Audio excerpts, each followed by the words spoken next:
recently when I had asked her about Richard. And then she just kept on saying, he's not your father. I don't know why he's doing this now after 37 years. You calling me, he here.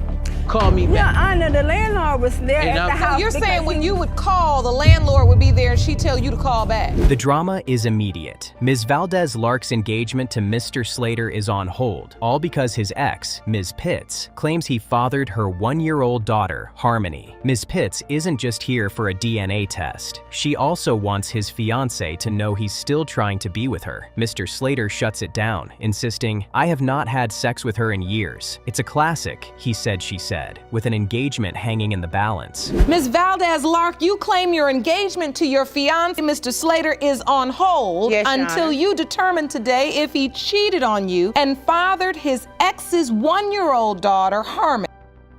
The initial reveal was a phone call straight out of a soap opera. Ms. Valdez-Lark says Ms. Pitts' 12-year-old daughter called her, then passed the phone to her mother. Ms. Pitts allegedly said, "I'm not calling you to be messy," before dropping the bomb. "I'm pregnant by Robert." The call wasn't for drama, but for a practical, heartbreaking reason, to get him to sign adoption papers, making the situation even more urgent and real. So Ms. Valdez-Lark, I'll start with you. How did you find out Ms. Pitts was pregnant and claiming your fiancé was the father? Back in September 2012, I received a phone call from their 12-year-old daughter. When they finally all got on the phone, Ms. Pitts revealed they had rekindled their relationship in May 2012. Ms. Valdez-Lark was baffled, questioning why she would go back to a man who already didn't support the 2 children they already shared. The conversation spiraled into a dispute about how many kids everyone has, but the core issue remained: a tangled history and a new baby complicating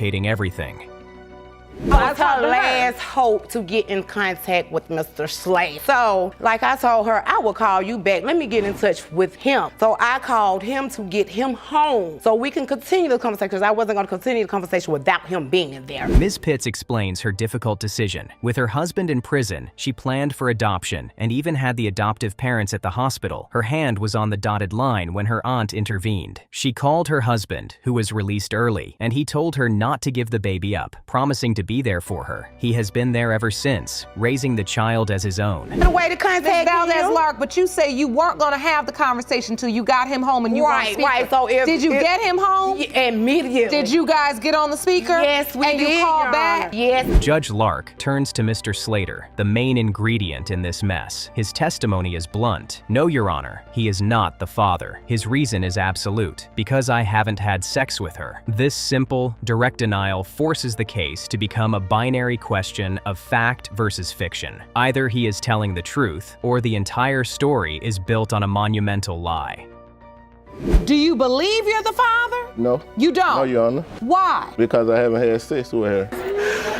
Oh, Lord. So why would she say if you haven't had sex with her at all? The tension explodes. Mr. Slater claims Ms. Pitts is obsessed with him and tells every man she dates that he got her pregnant. The judge has to call for respect as the arguing escalates. The atmosphere becomes so charged that security is instructed to stand between the 2 women, a visual representation of the deep distrust and animosity fueling this case. Because she obsessed with me, everyone I talk to, she call him and tell him that I got her pregnant. Oh, she's obsessed with you. Yes. I'm obsessed with you. Mr. Slater, you say you have doubt as to whether or not you're the father of this child. You feel like you're not the father. Ms. Valdez-Lark recounts her initial reaction to the news. She told Ms. Pitts to come and get him and kicked him out. She put the engagement on pause, but the plot thickened when she herself ended up pregnant with Mr. Slater's child in 2014. Despite the chaos, they reconciled. He even bought rings, but she later pawned them, a symbol of a promise that was already broken. Ms. Valdez-Lark, what happened when you found out Ms. Pitts was pregnant? I told her, come and get him and this stuff and get him out. He didn't want to go. I ain't going nowhere with that H. I ain't. The argument descends into chaos with everyone talking over each other. Accusations fly about Mr. Slater digging up old exes instead of moving on. When the judge directly asks Ms. Valdez-Lark if she believes he cheated, she admits it's a great possibility. The courtroom devolves into a cacophony of he said, she said, with the judge struggling to maintain order and find a thread of truth. I used to talk to him and Pay had sent a text message to my phone. And No, she seen somebody didn't send him no text message. It was somebody he started texting. Another one of his exes, he always digging up his past. Okay, and that's he how won't never move on to the future, try to do something bigger and better. He love to dig up the old instead of going to get something. Judge Lark cuts through the noise, refocusing on the child, Harmony. She learns that Mr. Slater provided no help during the pregnancy and has never been in the baby's life. He claims he's only seen a picture. The judge points out the absurdity. Everybody's a lie, but the problem is the baby's not a lie. This sobering reminder silences the bickering and recenters the purpose of the hearing. I'm just going by what I'm getting a little annoyed because the truth is we're talking about everything But except else for that child right but Harmony, and how in the world we got to point that's why we're here today. that her paternity is at issue. The judge drills down on Mr. Slater's key claim. He can't remember the last time he slept with Ms. Pitts, offering vague answers like longer than that. His credibility crumbles when Ms. Valdez Lark testifies that their 12-year-old daughter confronted him, saying, "Daddy, yes you did," claiming he was at her mother's house for a birthday party. His own child's testimony undermines his entire defense. You can't believe her. All right, so the bottom line is everybody's a lie, but the problem is the baby's not a lie. No, she's not, because she's here. She's here. She's here. She's here. In a stunning moment, the judge notes that the two women who have been fighting are actually on the same side. They both agree Mr. Slater is the liar. Ms. Pitts, a mother of 8 who supports her family, is asked if she wants him in Harmony's life. She says no, believing he won't step up anyway. She'll let Harmony decide when she's 18, a decision born of pure resignation. And Your Honor, I have 8 kids, Your Honor. I pay my own rent, my own bills, no Section 8, no projects, none of that. I don't call them asking them for anything for my kids, nothing. If Mr. Slater is her biological father, then where do you go from here? Judge Lark delivers a blistering critique of Mr. Slater's testimony. Every time somebody testifies, the first thing out your mouth is, "She's a lie." She tells him his "she's a lie" refrain is not testimony and demands he offer something of substance. His evasion and inability to provide clear answers make it obvious where the truth likely lies, and it's not with him. Now I'm starting to believe you the lie. Now you're gonna have to come up with some testimony in here that makes some sense. Because every time I turn around and ask you a question, you can't recall. The results are in. Judge Lark declares that the DNA will determine if Mr. Slater had a sexual relationship with Ms. Pitts within the last year, and thus, if he is bye from his fiance's life. The dramatic framing heightens the tension to a breaking point. The entire case, the denials, the accusations, the engagement, comes down to this single envelope. Good. He's already pre-packed. Pre-packed? Yes. Yes. Got it. So if the results indicate he is the father, it's bye. Okay. Judge Lark reads the verdict from DNA Diagnostics. Mr. Slater, you are her father. The result is definitive. All his denials are proven false. The judge immediately shifts from delivering the result to delivering a mandate, telling the 30-year-old man he needs to get serious. The cavalier attitude he displayed throughout the hearing is now met with the cold, hard reality of his responsibility. When it comes to 1-year-old Primrose Harmony Pitt, Mr. Slater, you are her father. Keep on lying.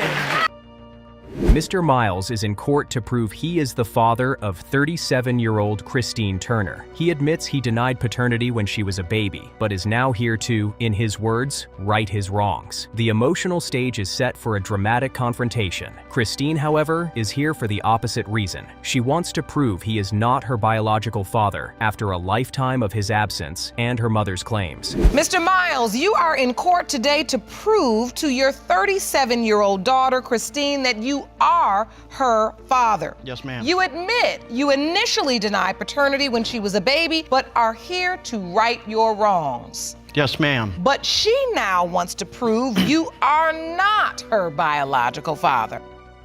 Christine immediately challenges Mr. Miles. "I do not believe you're my father," she states firmly. Her pain is palpable as she questions his motives. "You've been absent for 37 years. Wow. Why? Why now?" This isn't just a paternity test, it's a reckoning for decades of abandonment. The raw emotion in her voice sets the tone for the entire case, highlighting the deep-seated hurt behind the simple question of biology. Yes, ma'am. Jerome, please escort her into the courtroom. Gladly. Thank you for being here today, Ms. Turner. Thank you. Ms. Turner, you don't believe Mr. Miles is your biological father? I do not. Explain. I don't believe you're my father. My mom says you are not my father. Mr. Miles explains his side, painting a picture of youthful ignorance. "I was young and I was stupid. I was 17 years old," he pleads. He claims he was blindsided by a court summons for a child he never knew existed. His defense hinges on being an uninformed teenager, a narrative he hopes will justify his 37-year silence and the initial denial that started this entire legal and emotional saga. Back when all of this started, I was young and I was stupid. I mean, I was 17 years old when I met your mom. I had no idea even what I was doing in life. And I'm hanging with my friends, and that's when I met your mom. We got together and we were together like a couple of months. I loved your mom at the time. Christine reveals her difficult childhood, giving context to her anger. "It was hard," she shares, her voice heavy. "She was a bad student, got in trouble, and spent 4 years in foster care. She underwent extensive therapy to cope. This isn't just about a missing father. It's about a life of instability and trauma where his absence was a central, painful theme. Her strength in surviving this is what makes his return so complex." I was really bad as a student. I got in a lot of trouble. I went to foster care for 4 years. I went through lots of therapy to forget all this, and I'm back today. But you're strong. I'm strong. And you're not alone, because we're here with you. Thank you. And so this was very difficult for you.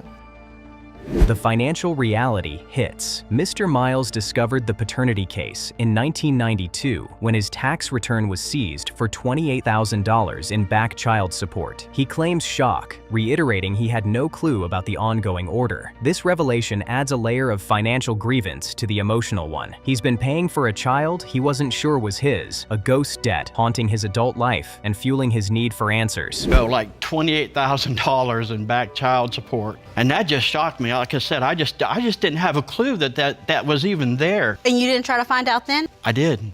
What did you do to try to find her, Mr. Miles? Back then, there was no internet, no cell phones. All you had was people that you knew and telephone lines. And all I had was my family, and nobody seemed to know where because I wasn't there. I was in Alabama. Christine reveals a stunning betrayal. She once found a stack of child support checks in her mailbox, sent to her mother. "I said, that should not be going to you." She didn't speak to her mother for a year after. This detail exposes how the financial support intended for her was intercepted, deepening the family's dysfunction and adding a layer of financial mistrust to the already fraught emotional landscape between them all. And they had shipped a stack of checks into my mailbox. My daughter apparently went to the mail and got the mail and said, "Grandma, your name is on this." My mom opened it and it was a stack of child support checks. And I said, "Where'd you get that from? You never raised any of your children." Christine recounts their one meeting when she was 16. He took her in, offered her a home, and then vanished. "He drops me off and I never see you again." For her, this was a second, more personal rejection. He had a chance to step up and didn't, reinforcing her belief that she wasn't worth the effort. This memory is the core of her current skepticism and fear of being let down again. Experience, Ms. Turner, was I arrive in this place, this man takes me, I spend time with him and his wife, he says he's my father, they drop me back off at home, and I never hear from him again. That's right. I didn't hear anything. So why did you just disappear? I didn't. You can't try harder? If I that did was my daughter, I would have tried.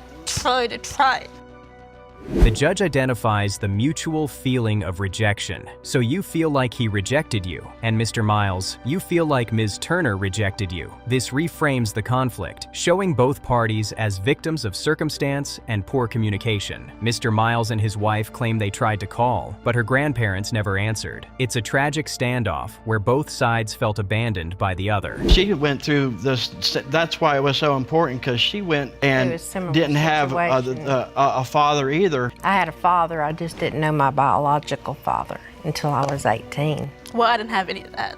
So you're lucky. And I'm not lucky. I understand, and that's why I feel for you. And I understand what she's going through because there is so much pain. A statement from Christine's mother is read, changing everything. She claims she was with another man when Christine was conceived, and that Richard is not Christine's father. She even provides a conception date that allegedly excludes Mr. Miles. This new evidence throws the entire case into doubt, directly contradicting her original court testimony and introducing a plausible reason for Mr. Miles's long-held doubts. Exactly the same thing I asked my mother. Why would she go after him for child support? He said he wanted to play dad. That was her She answer. wouldn't even talk to him. Yeah, I wasn't even with her then. That's what He she was said. never with her. Yeah. He is still yet to contact or speak to her mother since that day in court. The judge asks Christine if she'd allow Mr. Miles into her life if he were her father. It's hard, she admits. After 37 years, she is terrified of more disappointment. This moment reveals her vulnerability beneath the anger. She wants a connection, but is protecting herself from the potential failure of yet another relationship, showing how self-preservation has become a necessary skill after a lifetime of letdowns. If you do find out today that Mr. Miles is your biological father, are you willing to allow him to be in your life? It's hard. It's hard after 37 years and missing so much childhood with somebody that you could possibly move forward. How could you go and have wonderful conversations just in the past month? The results are in. Mr. Miles, you are not the father. The 37-year mystery is solved. The emotional buildup crashes into a stark, scientific truth. Mr. Miles offers a sorrowful, "I hope you find your father." Christine bluntly replies, "I'm not interested." The closure is bittersweet. It answers the biological question, but does little to heal the decades of emotional damage and complicated history between them. Case of Miles versus Turner. When it comes to 37-year-old Christine Turner, it has been determined by this court, Mr. Miles, you are not the father. I'm very sorry. Judge Lake opens a case so messy, you might need a flowchart. Ms. Holthouse is here to determine the paternity of her 3-month-old son, Zayden. The two potential fathers are a man who wants nothing to do with the child and the defendant, Mr. Chana, who is her own mother's live-in boyfriend. Let that sink in. The family tree here is looking more like a tangled bush of pure drama. Thank you, Jerome. Good day, everyone. Good day, Your Honor.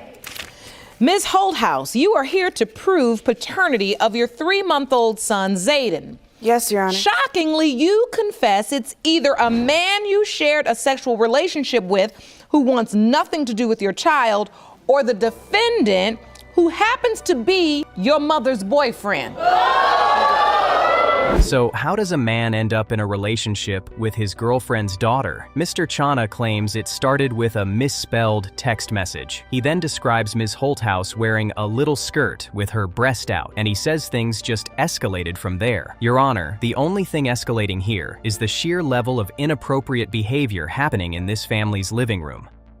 Though you admit you were intimate with your girlfriend's daughter, you say you strongly doubt you fathered her child. Yes, Your Honor. So Ms. Holthouse's mother is waiting outside the courtroom, and I'm sure she'll have a thing or two to add to this case as well. We'll meet her in a moment. So Mr. Chenault, how did you end up in a sexual relationship with your girlfriend's daughter? The judge is just as stunned as we are, asking Mr. Chana if he ever thought this was inappropriate. Meanwhile, Ms. Holthouse reveals the text was indeed meant for him, and she sent it while her mom was sitting right next to her. The audacity is breathtaking. This wasn't a secret affair. It was a scandal unfolding in plain sight, with a level of boldness that defies all logic and basic decency. Did you ever think in your mind this is inappropriate? So Ms. Holthouse, this all started with a word you misspelled in a text. Yes, Your Honor. He told us the word you abbreviated, and I can imagine how you abbreviated it. You sent the message. Was it meant for him or meant for someone else?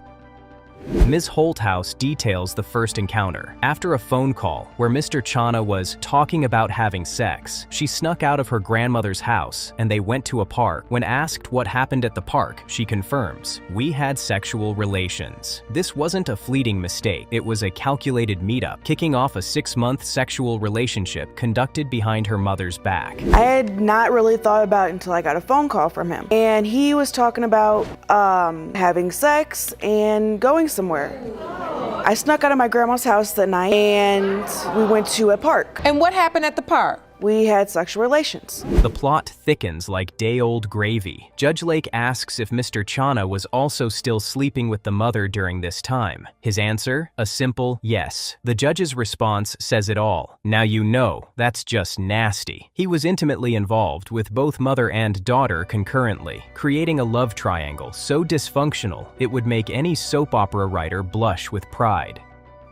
Did your mother have any idea this was going on? She didn't have any idea until Mr. Chenault and her got locked up and he got out while he was in jail. How did she find out? She had kind of manipulated both of us, saying that I told her about what we did and I never said anything, and she said that he told her about what we did, and he never said anything. The deception ran deep. Ms. Holthouse admits their trysts happened in her mother's house, sometimes while the mother was sleeping in the next room. Mr. Chana even admits the mother almost caught them once, with his pants literally unzipped. The sheer risk and disrespect involved here are staggering, painting a picture of a secret world operating just inches away from a devastating discovery. Did she ever almost catch you? Yes, and when she did, what happened? She caught me standing in front of her, my pants unzipped. She was really furious and upset, and we basically got into huge arguments and fights about things that were going on. And so when you found out you were pregnant, Ms. Holthouse, did your mother know anything about this? No, Your Honor. The timeline is a biological nightmare. We learn the mother has a daughter with Mr. Chana, who is 11 months old. Ms. Holthouse's son, Zayden, is 3 months old. This means Mr. Chana got his girlfriend pregnant, and then, within months, also got her daughter pregnant. The potential for these two children to be half-siblings and uncle-nephew is a paternity puzzle of truly epic proportions. When you find out you're pregnant, whose child do you think it is? At the moment, it could have been 2 guys. Which 2? Mr. Chenault and another guy. And I had to sneak out and go tell Mr. Chenault that it could be his, maybe. You were honest? Yes, Your Honor. The mother is brought into the courtroom, and her intuition was spot on. She noticed her daughter would immediately take her spot on the couch next to Mr. Chana the second she got up. That's not just a red flag, that's a full-blown parade. She sensed the betrayal in her own living room, a testament to the creepy and obvious vibes this entire situation was giving off. But your intuition told you something was going on. Right, because my daughter was acting funny. What was she acting like? If I was sitting on the couch next to Mr. Chenault and I would get up to go to the bathroom, she would get up out of the chair across the room to sit by him. Oh, no, she didn't. The ick factor goes nuclear. Judge Lake realizes that if Mr. Chana has known the mother for 20 years, he knew Ms. Holthouse when she was a baby. He then admits, "I also helped raise her." The judge's verdict on this revelation? Now this just keeps getting nastier. This man went from a father figure to a baby daddy candidate, a transition that is beyond disturbing. So you watched her grow up? Yes, Your Honor, I also helped raise her. Now this just keeps getting nasty.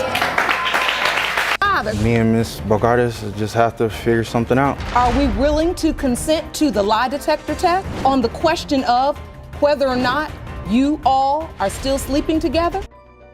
The current living situation is a pressure cooker of rules. They all live together. Mr. Chana and Ms. Holthouse are forbidden from being in the same room, talking or texting. The mother turns the TV down to eavesdrop on their conversations. This isn't a home. It's a reality TV set waiting for an explosion. It's the most dysfunctional family management strategy ever conceived. But she wants you to be a grandfather to him, not a father to him. She doesn't want me to be anything. So how will this change if you're his grandfather or if you're his father? Because surely even if you're his grandfather, you can't go your whole life without picking him up. You're right, Your Honor. How is that gonna work? Judge Lake, a seasoned lawyer, calls them out on their obvious lies based on body language alone. She notes Ms. Holthouse is so stiff she could snap her in two, and points out Mr. Chana's nervous mouth twitch. She declares it's obvious they aren't telling the truth and that there's more to this story. She can see the guilt written all over their tense, shifty postures. I could snap you in two. And Mr. Chanel, your body language and that twitch your mouth does, that's what lawyers, we're taught to read the body language of our witnesses. That's how we can better ask questions. And that's why I just gave you all the opportunity to tell the truth. Because it's obvious from where I'm sitting, you all aren't telling the truth. And the lie detector test proposal reveals everything. Judge Lake asks if they will take a test to prove they are no longer intimate. Mr. Chana immediately refuses with a firm, "No, Your Honor, I won't." Ms. Holthouse also refuses. Their refusal to take a simple test to provide peace of mind speaks volumes, confirming the judge's suspicions that the inappropriate behavior never truly stopped in that chaotic house. No, Your Honor, I won't. I'm sorry? No, Your Honor, I won't. How about you, ma'am? No, Your Honor. Anybody have anything to say? No, Your Honor, I really don't have anything to say, Your Honor. Anybody? No, Your Honor. All right, well, that's your business. Moving on. So, Ms. Holthouse, are you nervous about these results? Yes, Your Honor. The moment of truth arrives. The results are in, and for 3-month-old Zayden, Mr. Chana is not the father. His response? A quiet but undeniable thank you. He breathes a massive sigh of relief. He's off the hook biologically, but still trapped in a web of his own making, living in a house filled with the devastating consequences of his actions. Mr. Chanel, it has been determined by this court. You are not his father.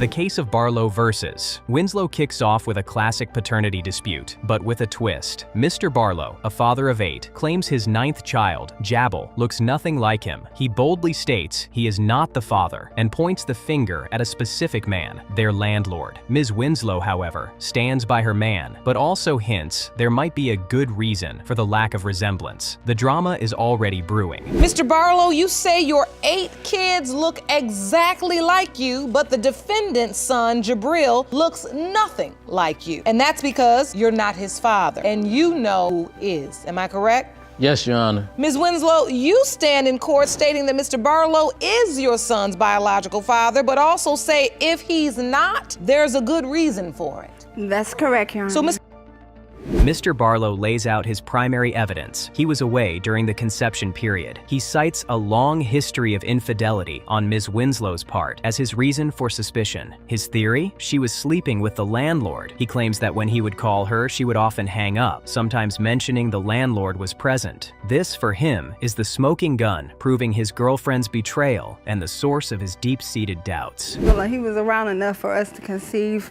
Whilst I was away, you understand? Whilst I was away, I believe she was sleeping with the landlord. You do? Yeah. And that's not possible, Your Honor. The landlord. Why do you believe that? What evidence do you have? Did you hear something? Nah, whilst I was away, I would call all the time because I got a long past of infidelity. The timeline gets suspicious. Mr. Barlow reveals he was calling as late as 10 p.m. and the landlord was still at the house. The judge questions what a landlord would be doing there so late. Ms. Winslow defends him, saying he was putting together bunk beds and fixing a leaky roof, claiming he does all the maintenance himself. This very nice landlord was apparently doing some very late-night handiwork for his tenant.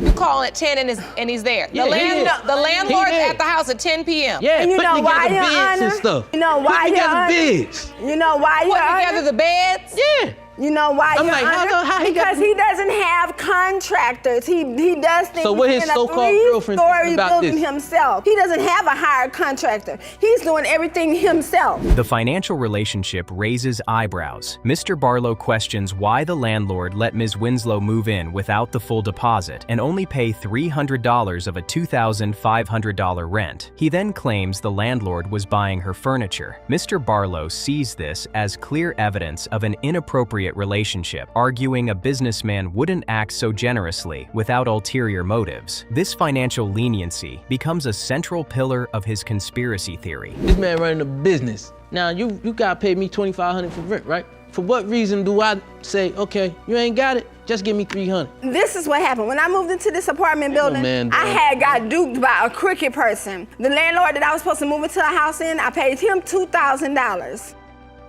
The obsession is real. Mr. Barlow claims he called over 80 times while away, only to be hung up on repeatedly. Ms. Winslow fires back, revealing his deep insecurity. She says he didn't know what the landlord looked like and assumed he was old. When Mr. Barlow finally saw him and realized he was their age, the jealousy erupted. His own past infidelities were projecting a shadow of suspicion over her every interaction. Over 80 times. Over 80 times. Yeah, I know. You called and she basically just hung up. Yeah, hang up on me. Then when I came home one time, I pop up. He calls to try to see if he can hear noise in the background. I'm at home with 3 boys. I don't have time for him to hear let me hear who's in the background. Be quiet. Let me see what's going on. Not dealing with. Mr. Barlow describes popping up unannounced and finding the landlord integrated into his family's life. He saw them getting ice cream, playing football, and just generally always being around. He calls the landlord very nice, but the tone is dripping with sarcasm and suspicion. In his mind, this wasn't just a helpful landlord. This was a man who had seamlessly replaced him in his own family's daily routine. You're like, he ain't a stranger. He the landlord. You know, they got ice cream and sodas. You know what I'm saying? And then I come home another time, they playing football. You know what I'm saying? They playing ball. He always at the house. For what? That's a very nice landlord. Yeah, he's very nice. So The plot takes a wild, unprecedented turn. Ms. Winslow admits Jabil doesn't look like her OR Mr. Barlow. She then drops the bombshell. She believes the baby was switched at birth. She says she has a strong connection with her son, but is tormented by the possibility he is not biologically hers. This isn't just a paternity test anymore. It's a potential maternity mystery that shocks the entire courtroom. So now that leads me to believe the only way that this baby is not this man's child is if he's not mine. I believe something happened at the hospital, and it would devastate me, Your Honor. I have a strong connection with my son.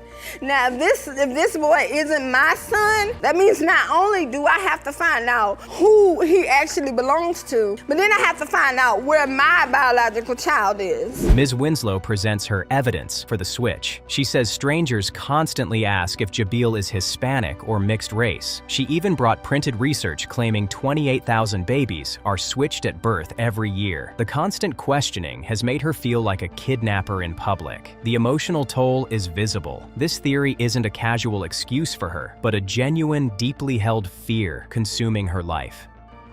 Jungle gym jumping, and a woman, a Hispanic lady, sat there and she was like, is he Hispanic? Is he mixed or something? I did a research online. The research is right here. Let me see that. And what did you research? 28,000 babies have been switched at the hospital, and find out later on that their parents aren't their biological children. After a recess to verify the maternity results, Judge Lake returns with definitive news. The probability of maternity is 99.9999%. Ms. Winslow is, without a doubt, Jabil's biological mother. A massive weight is visibly lifted from her shoulders. With the switched at birth theory completely debunked, the focus shifts back to the original question. Is Mr. Barlow the father, or is it the ever-present furniture-building Colombian landlord? These results state that the probability of maternity is 99.9999%. You, Ms. Winslow, are Jabril's mother. Thank you, Your Honor. That's all I needed to hear, Your Honor. And I can see you're truly relieved. It's a weight lifted off of my shoulder. So, Mr. Barlow, you truly believe there's another reason why the child doesn't look like you. Ms. Winslow delivers a powerful emotional plea, revealing Mr. Barlow's own extensive history of infidelity. She says he had twins and triplets with other women during their 11-year on-and-off relationship. Despite all his wrongdoing, she claims she has always been faithful and loves him to the bottom of my heart. This confession flips the script, painting Mr. Barlow as a projecting philanderer and her as a tragically loyal partner. Like he hasn't done anything to me, he has done the most. Yes, as a woman, I stand here with my backbone, and I've accepted all of his wrongdoing. And I still love him to death, to the bottom of my heart. So why would I wait till he's in... Excuses are best for those who use them. You understand what I'm saying? Mr. Barlow, you serious? You believe this landlord has a little bit too much of a presence in your life? Man, he had too much of a presence in their life. I was always away. He had a presence in our lives because he wasn't there.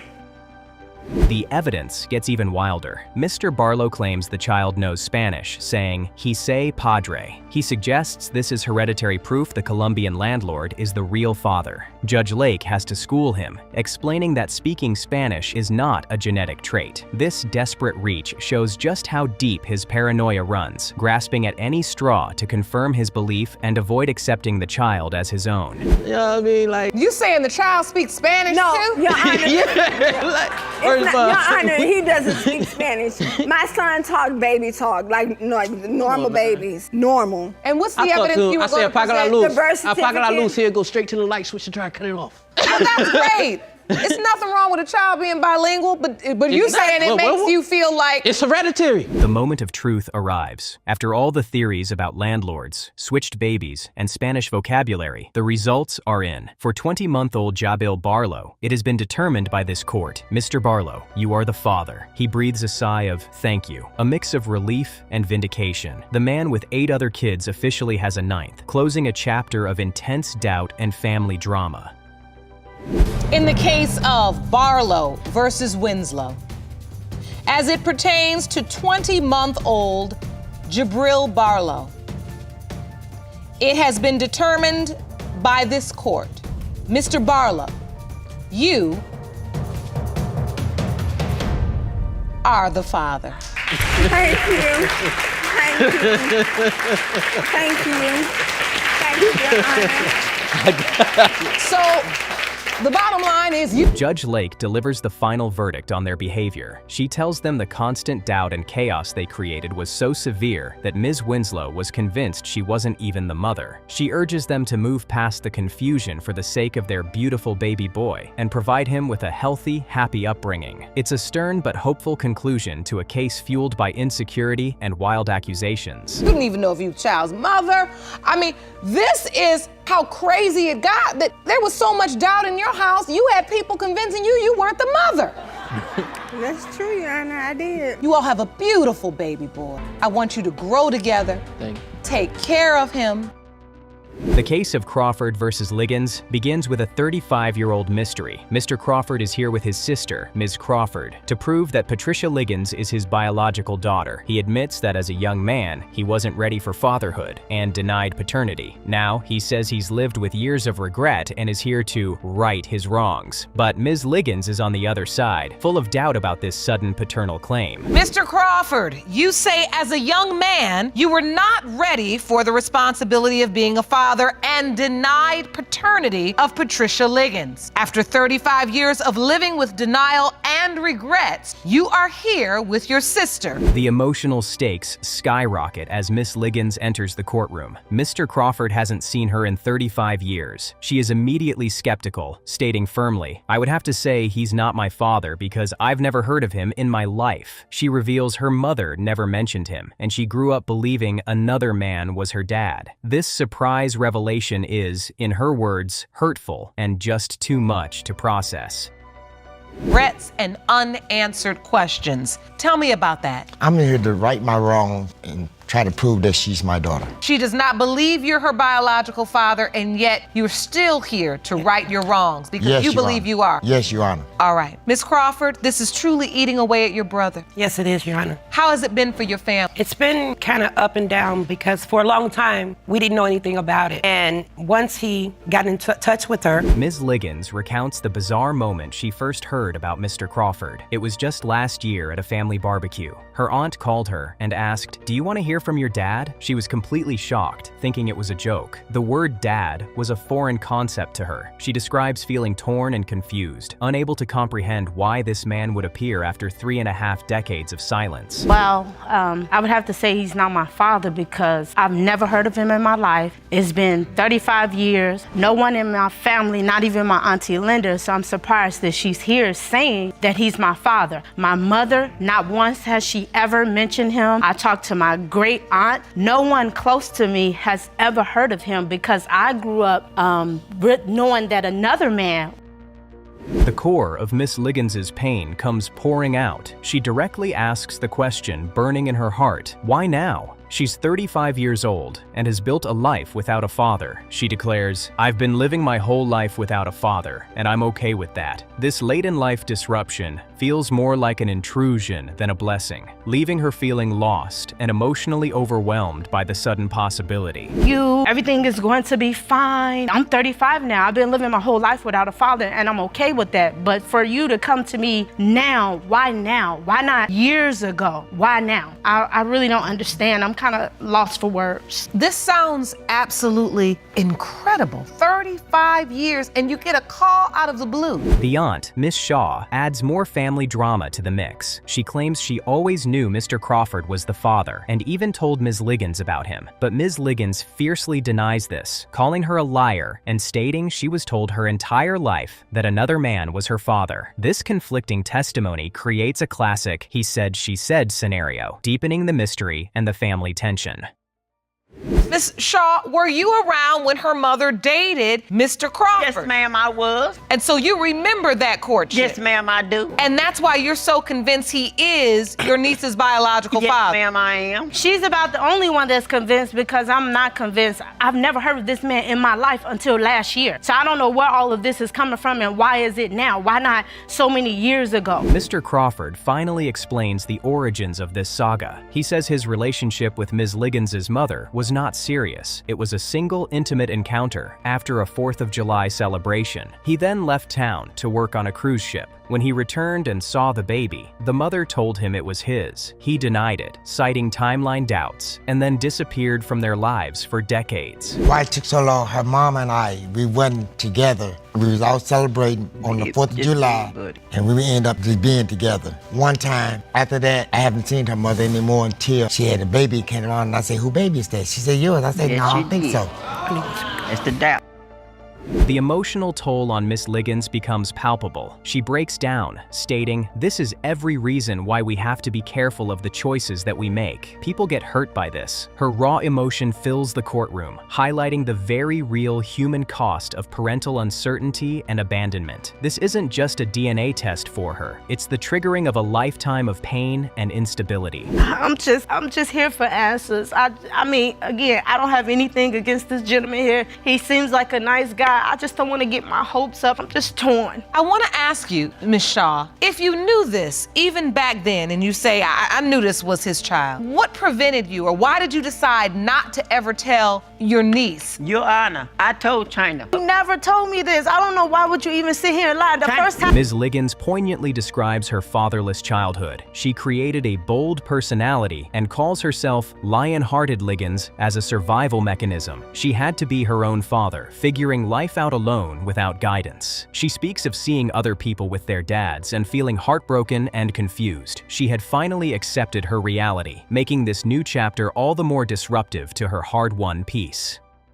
Life like growing up without a father? Oh, I had to create this bold personality. I call myself Lion-Hearted Liggins because I have to put on this shell, like I'm just by myself, strong and determined and being my own father, trying to find my way, making mistakes and not having that man there to tell me like, okay, he isn't good for you, so I'm just trying to figure life out on my own. So it's been very heartbreaking. Sometimes I would be so confused. I'll see other people with their dad like. A heartbreaking layer is added when Miss Liggins questions Mr. Crawford's motives. She wonders aloud, why do he want me to be his daughter? Because I don't have anything for him. I can't offer him anything. This reveals a deep-seated feeling of worthlessness, a common scar for those who've experienced parental abandonment. She can't fathom why he'd want a relationship if there's no material gain for him. But I also want to say this to China, if you will receive it.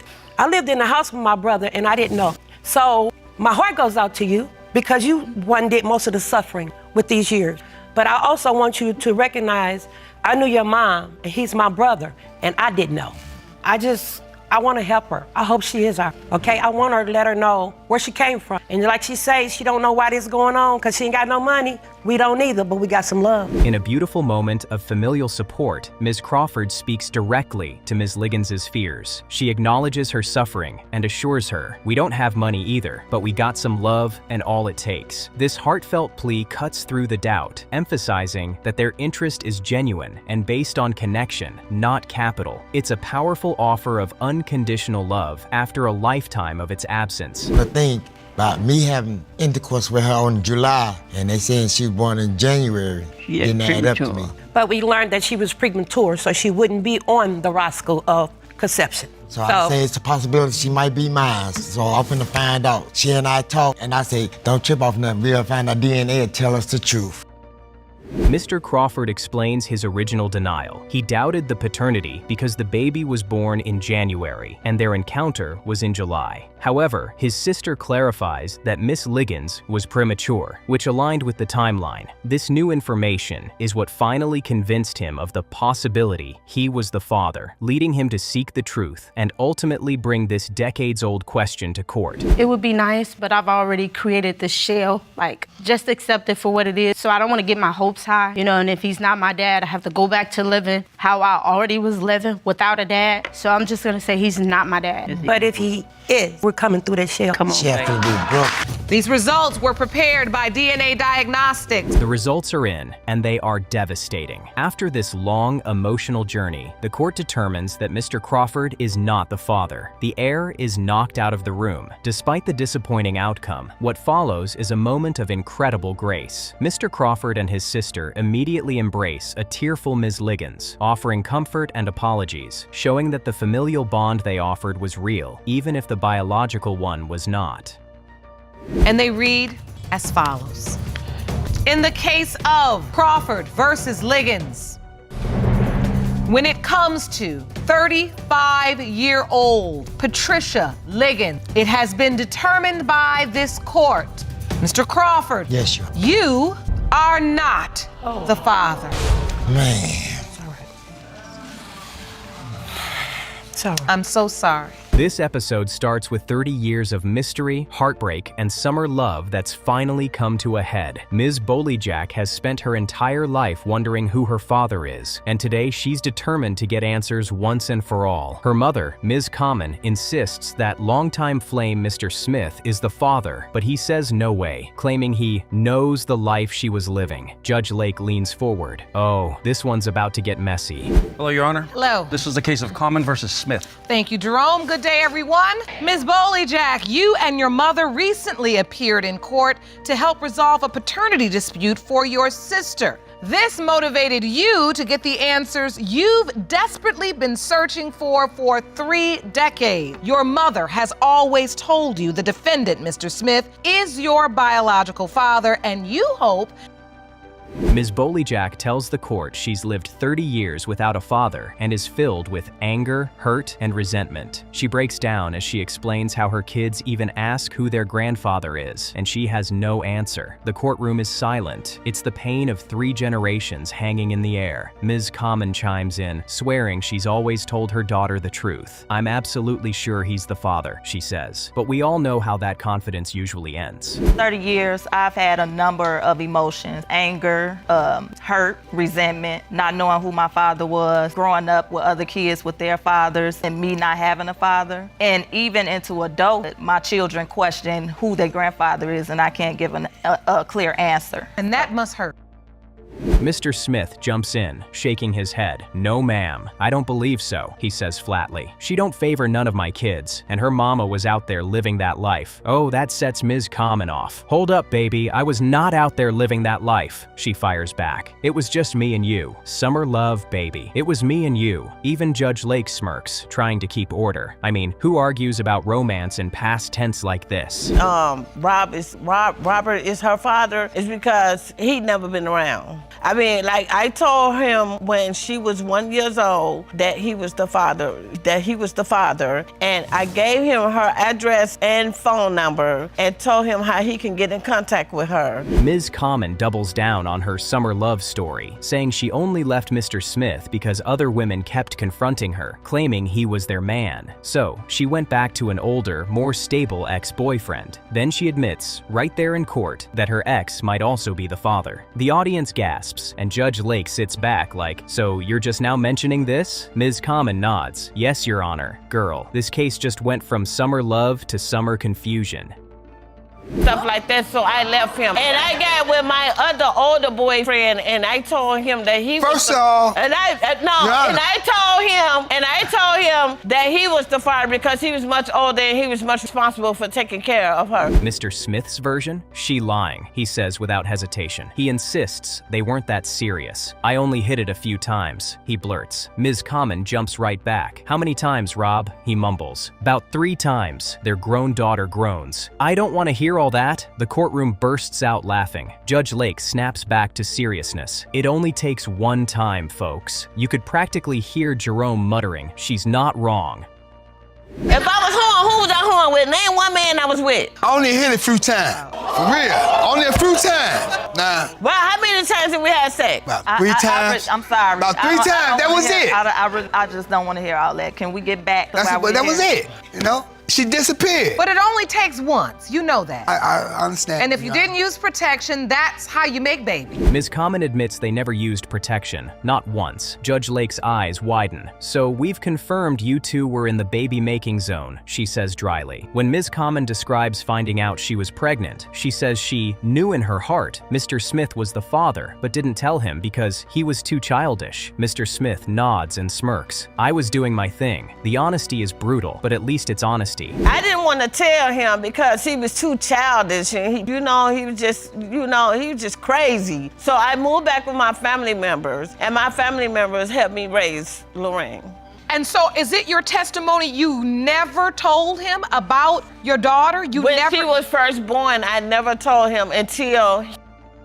When Ms. Common finally did tell him, when their daughter was a year old, she says he acted excited at first. He was like, what's her name? How's she look? But after that, radio silence. He never called again, she sighs. Judge Lake asks Mr. Smith directly if he remembers. He says yes, and even admits he was excited, but still never followed through. Why? Judge Lake presses. He shrugs. I was out there partying, doing my thing. Sir, that's not an excuse, that's a confession. Subscribe and click on the notification bell. Yes, I do, Your Honor. Lorraine, you do? Yeah. And Lorraine was 1. So then what did you do to pursue a relationship with your daughter, or did you do anything? I didn't, Your Honor. Even though you acted happy about it? Yes. So why didn't you ever show up? Because he was too busy out there hoeing around with him. Then comes the heartbreaking twist. Ms. Bolyjack reveals she finally spoke to him when she was 12. He told her, I'm your father, and gave her his phone number. But when she tried to call 2 days later, the number was disconnected. I never heard from him again, she says quietly. Judge Lake asks how that made her feel. Hurt, angry, disgusted, she replies. The room goes still. This woman's been waiting decades for closure, and this was the best she got, a dial tone. Told me he was my father. He gave me a phone number that I can contact him back on. 2 days later, I tried to contact him. The phone was disconnected. So everything that's going on today is just like, it's so many inconsistent stories from both parties. And so, Ms. Bolyjack, I want you to look at Mr. Smith and I want you to tell him what it felt like waiting 12 years to get a call, and then after that... When Judge Lake asks Mr. Smith why he disappeared again, he admits he just wasn't ready. I was messed up, he says softly. He confesses he was living wild and wasn't ready to step up. Ms. Common jumps in, saying he always asked about his daughter whenever they ran into each other, but he'd never actually go see her. He had time to ask, but not to show up, Judge Lake says sharply. The truth hurts, and everyone in that courtroom feels it. And Mr. Smith, when you hear Ms. Bolyjack, when you hear Lorraine describe what it felt like as a child, how does it make you feel to hear that? It really hurts me. Really hurts me. You disappear. Why? You had opportunity. She came to find you, to tell you at 1. Then we get to the real confession. Ms. Common finally admits the full truth. She slept with Mr. Smith and her ex on the same day. The courtroom loses it. Even Judge Lake pauses mid-sentence. So this is what a paternity issue looks like, she says with a dramatic hand wave. Ms. Common insists she only told the ex he was the father because he was more responsible. The audience groans. Ma'am, this is not a resume competition. Anytime I run into him, where my daughter at? Where she at? What she doing? That's how come I don't understand why he gonna try to sit up here now and say, well, she was a hoe. She ain't my daughter. No, don't sit up there and don't try to throw me under the bus. Cause I wasn't in her life either, Your Honor. So I didn't have a relationship with her. So she didn't have her mother or her father in her life. And Judge Lake pulls out the conception calendar, and the math doesn't lie. The timing lines up for both men. Ms. Common nods sheepishly as Judge Lake explains that her daughter's birth window overlaps with both relationships. Ms. Bolyjak's face says it all. 30 years of confusion because of one chaotic summer. So you didn't know, Judge Lake says firmly. No, Ms. Common whispers. I didn't know. It's a gut punch moment, and the silence is deafening. I had doubts, both. And why did you have doubt? Because he met me a little while down the line. When he met me, I was in my addiction. And but Ms. Common, you did admit, though, there was one other man, which was your ex. Yeah. Was the time you went back with your ex anywhere near the window of conception? When asked if the ex knew, Ms. Common admits he did, and that he even went to the hospital for the birth. He helped raise the baby until things fell apart. Ms. Bolyjak says she remembers none of it. I've never had a relationship with him, she says. Judge Lake sighs, looking between all three of them. This young woman grew up without either of you, she says sternly. You can tell she's holding back tears and anger. I got other kids. I know you got other kids by other mothers. I'm saying who she looks like. She looks just like your family members. You even admitted it yourself. And so the truth is, you didn't know for sure because you had sex with two different men in the same day. Eventually, you really started to observe the calendar to figure out, okay, let's look at this window of conception. Then the emotional tone shifts. Ms. Bolyjak says she just wants closure, not revenge. I'm grown. I don't need a father, she says, but my kids deserve their grandfather. That one line hits Judge Lake hard. Ms. Common starts crying, saying she still needs her daddy. She might be grown, but she still needs her father. Mr. Smith quietly adds, I hope I am her dad. I want to know my grandbabies. Everyone in the room feels the weight of those 30 lost years. We talk, and he's been to my church with me. Does he accept you as his daughter, or is there still a feeling of limbo? I believe between both of us, there's still a feeling of limbo. What are your hopes? My hopes is that she actually knows what she's talking about, that he is the father. But more so, my hopes is just for the truth to come out. That's it. I just want to know, not even for me, because at this point, I'm grown. Finally, Jerome brings the envelope. Judge Lake opens it slowly. The courtroom is dead silent. In the case of Common versus Smith, she begins. When it comes to 29-year-old Lorraine Bolyjak, Mr. Smith, you are not the father. Gasps fill the courtroom. Ms. Bolyjak closes her eyes. Mr. Smith bows his head. Ms. Common cries softly, whispering, it was just them two. The truth is devastating, but at least it's truth.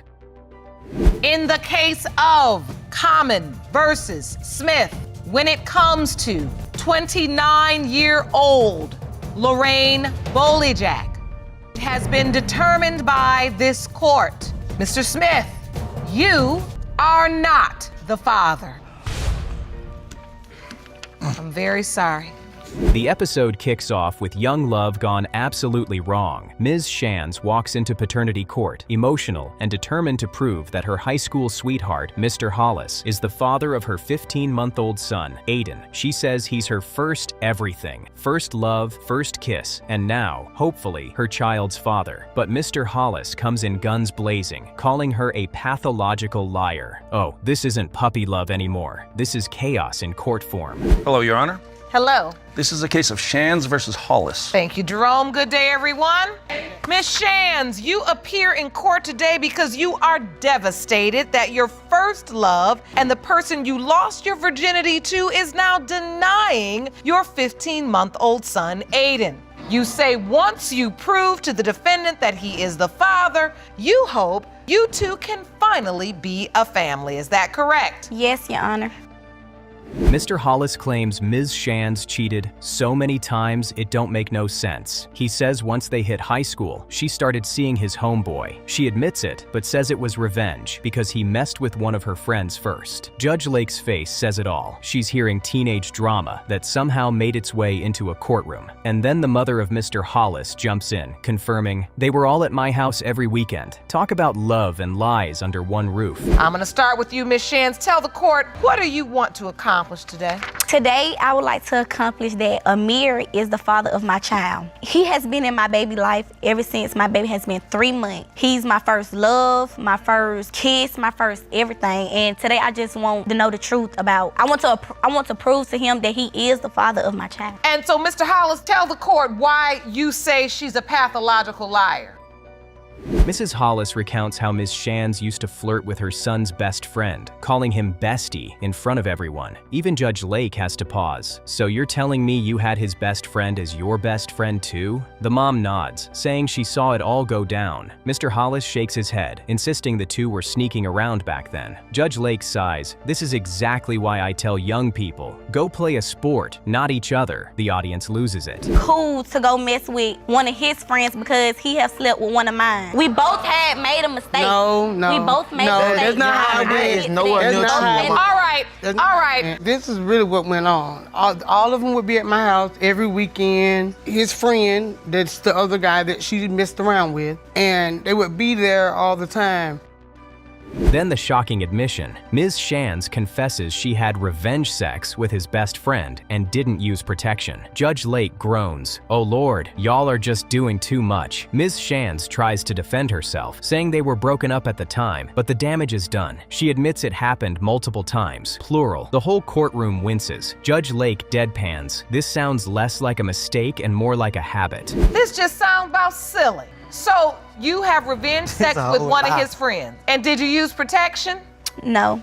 And then how many times did you have sex with this friend of his? Multiple times. Multiple times. But were you also still being intimate with Mr. Hollis? Well, we had broke up when me and his friend. Next, Ms. Shands reveals she didn't know she was pregnant until she was 5 months along. Judge Lake's reaction is priceless. 5 months? You didn't even know your body well enough to realize? The audience murmurs. She says she told Mr. Hollis's friend first, since he was the one she was with at the time. That man was thrilled until he found out later she was still sneaking around with her ex. I mean, talk about a teen soap opera unfolding in real life.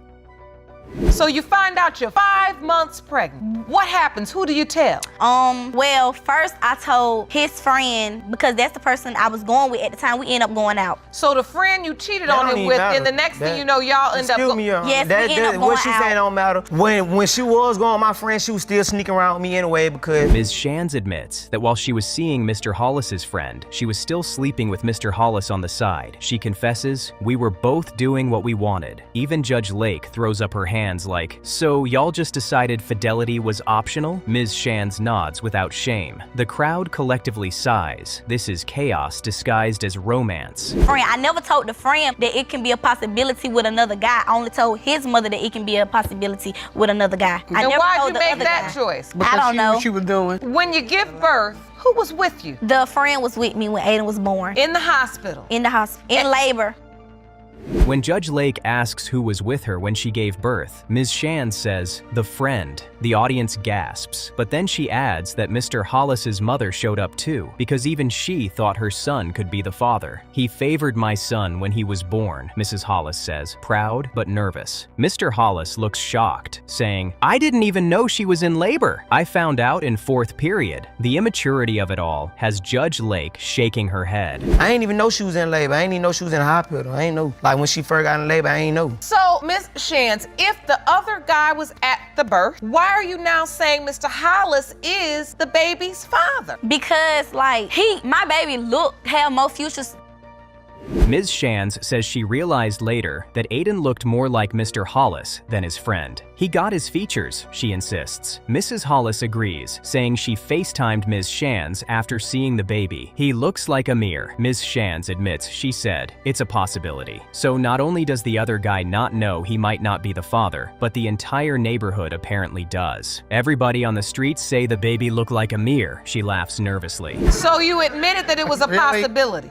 Yes, Your Honor, I did admit that it was a possibility. Okay, so from that point, when you decide the baby looks more like Mr. Hollis, does the other guy sign the birth certificate? No, he didn't have his ID at the time. That's why he didn't sign. He wasn't intending on signing. At what point do you just say, And apparently, those streets have opinions. Mrs. Hollis says the two boys have been beefing over who's the real dad. They got into it, she yells. Ms. Shands denies it, but Mr. Hollis admits they had a fallout, then reveals his ex wrote a song about him. Yes, a song. She made a viral video featuring their pictures while he dropped his own diss track titled, I Fell in Love with a Thought. Judge Lake looks like she's aged 10 years in that moment. They're beefing over it. That him and my son is beefing over it. Beefing over it? Yeah, they got into it. We got into it a few I'm trying to times, protect my Your son. Honor. We Like, trying to it's find not no what's going beef. on. He ain't no beef with me no more. Like, I let the whole thing go. Like, the whole thing. But it was a bunch of mess. I can't tell you write songs about it. What you mean? He made a song, Your Honor. The lyrics roll on screen, and Judge Lake reads them out loud. About a year ago, I fell in love with a thought. The courtroom howls. Even Jerome's trying not to laugh. Miss Shands covers her face in embarrassment. It hurted me, she says softly, especially hearing it go viral. Judge Lake can barely believe it. So instead of therapy, y'all turn this into a mixtape war? The audience dies laughing.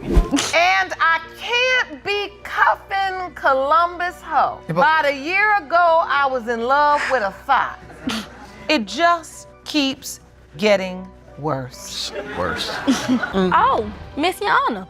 And it was a video that went viral. It went viral. He made a little song. It got me and his picture in the background.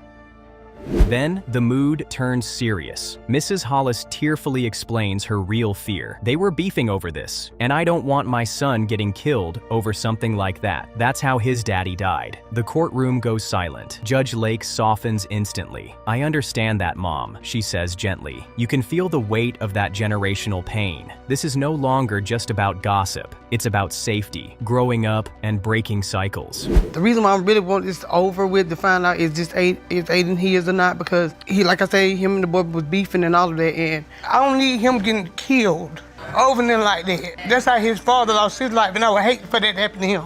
And see, you know, Mom, I appreciate your honesty, and I understand I'm a mom of a boy, and I get the fear. Judge Lake turns to the young couple. She asks about the baby's relationship with both men. Ms. Shands smiles through tears, saying, Aiden loves Amir. Every time he sees him, he goes, ah, but with the other guy, he don't even pay attention. Mr. Hollis smiles softly. That's my lil dude. Even his mom tears up, saying, if it's his, I'll love him forever. If it's not, I still will. The sincerity hits everyone right in the heart. Strong relationship, like, I got attached, like, real fast. I can't even... He loved me, like, every time I come around. So you have a real bond with this baby. Miss Shands, has this other guy developed a relationship with Aiden as well? Not as really.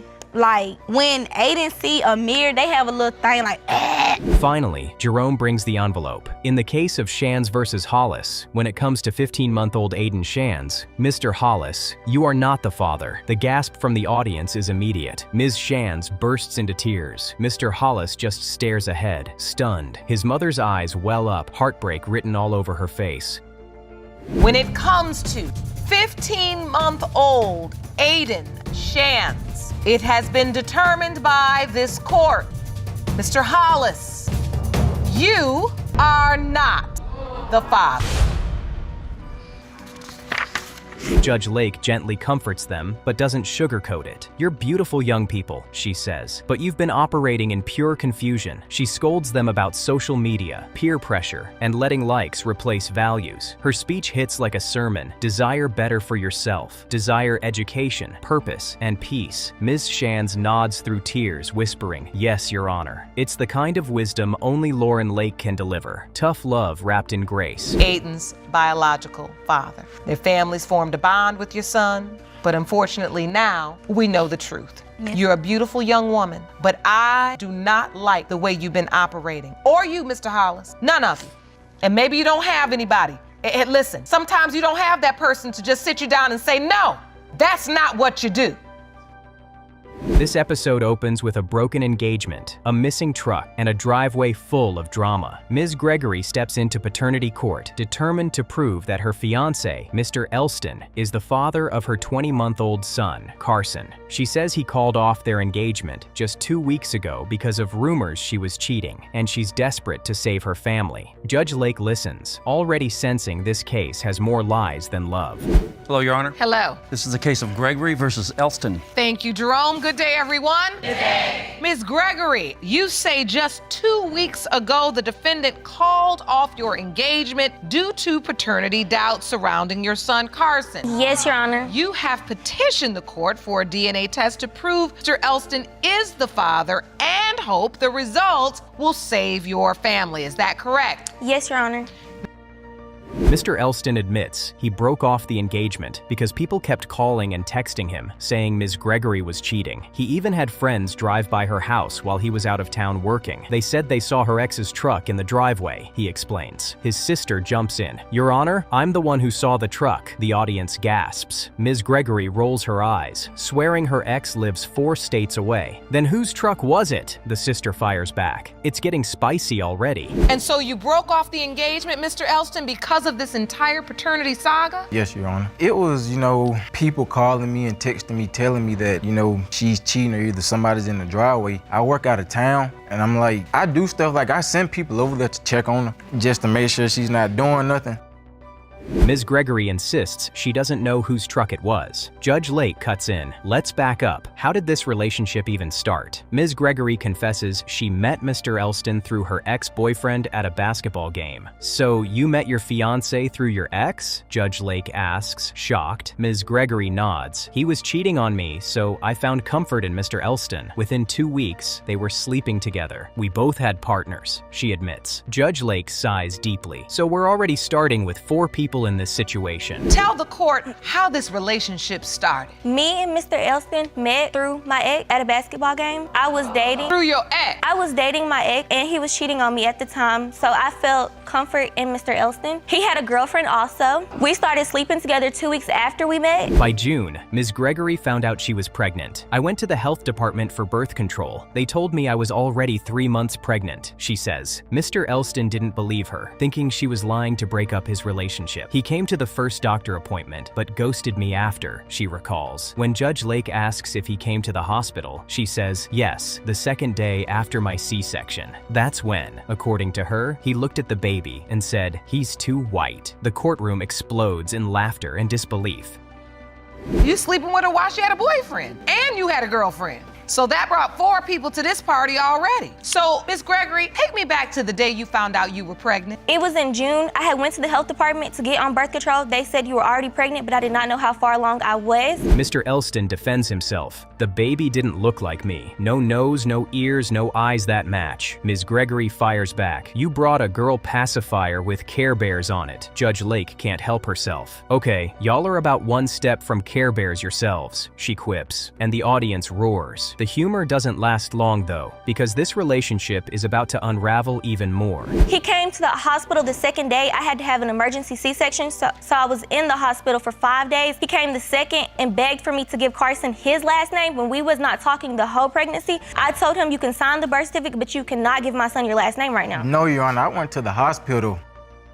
3 weeks after giving birth, Ms. Gregory says he started coming around again, and they rekindled their relationship. They got engaged, moved in together, and now she's pregnant again. But Mr. Elston doubts both children. People are telling me neither of these babies are mine, he says, shaking his head. His sister backs him up, saying Ms. Gregory's Facebook posts don't help. She posted a picture hugged up with another man, she reveals. Her ex, Ms. Gregory sighs. That photo was from April, after I got pregnant in March. Really? My brother, Your Honor, my brother has 2 other children, and that he does not take care of. From the beginning, when both of his baby mothers had the baby, from the beginning, they both came out looking just like my brother. Okay, but this child has a different mother, so potentially the child would look differently. But the baby don't look like me. I mean, and Your Honor, he brought clearly.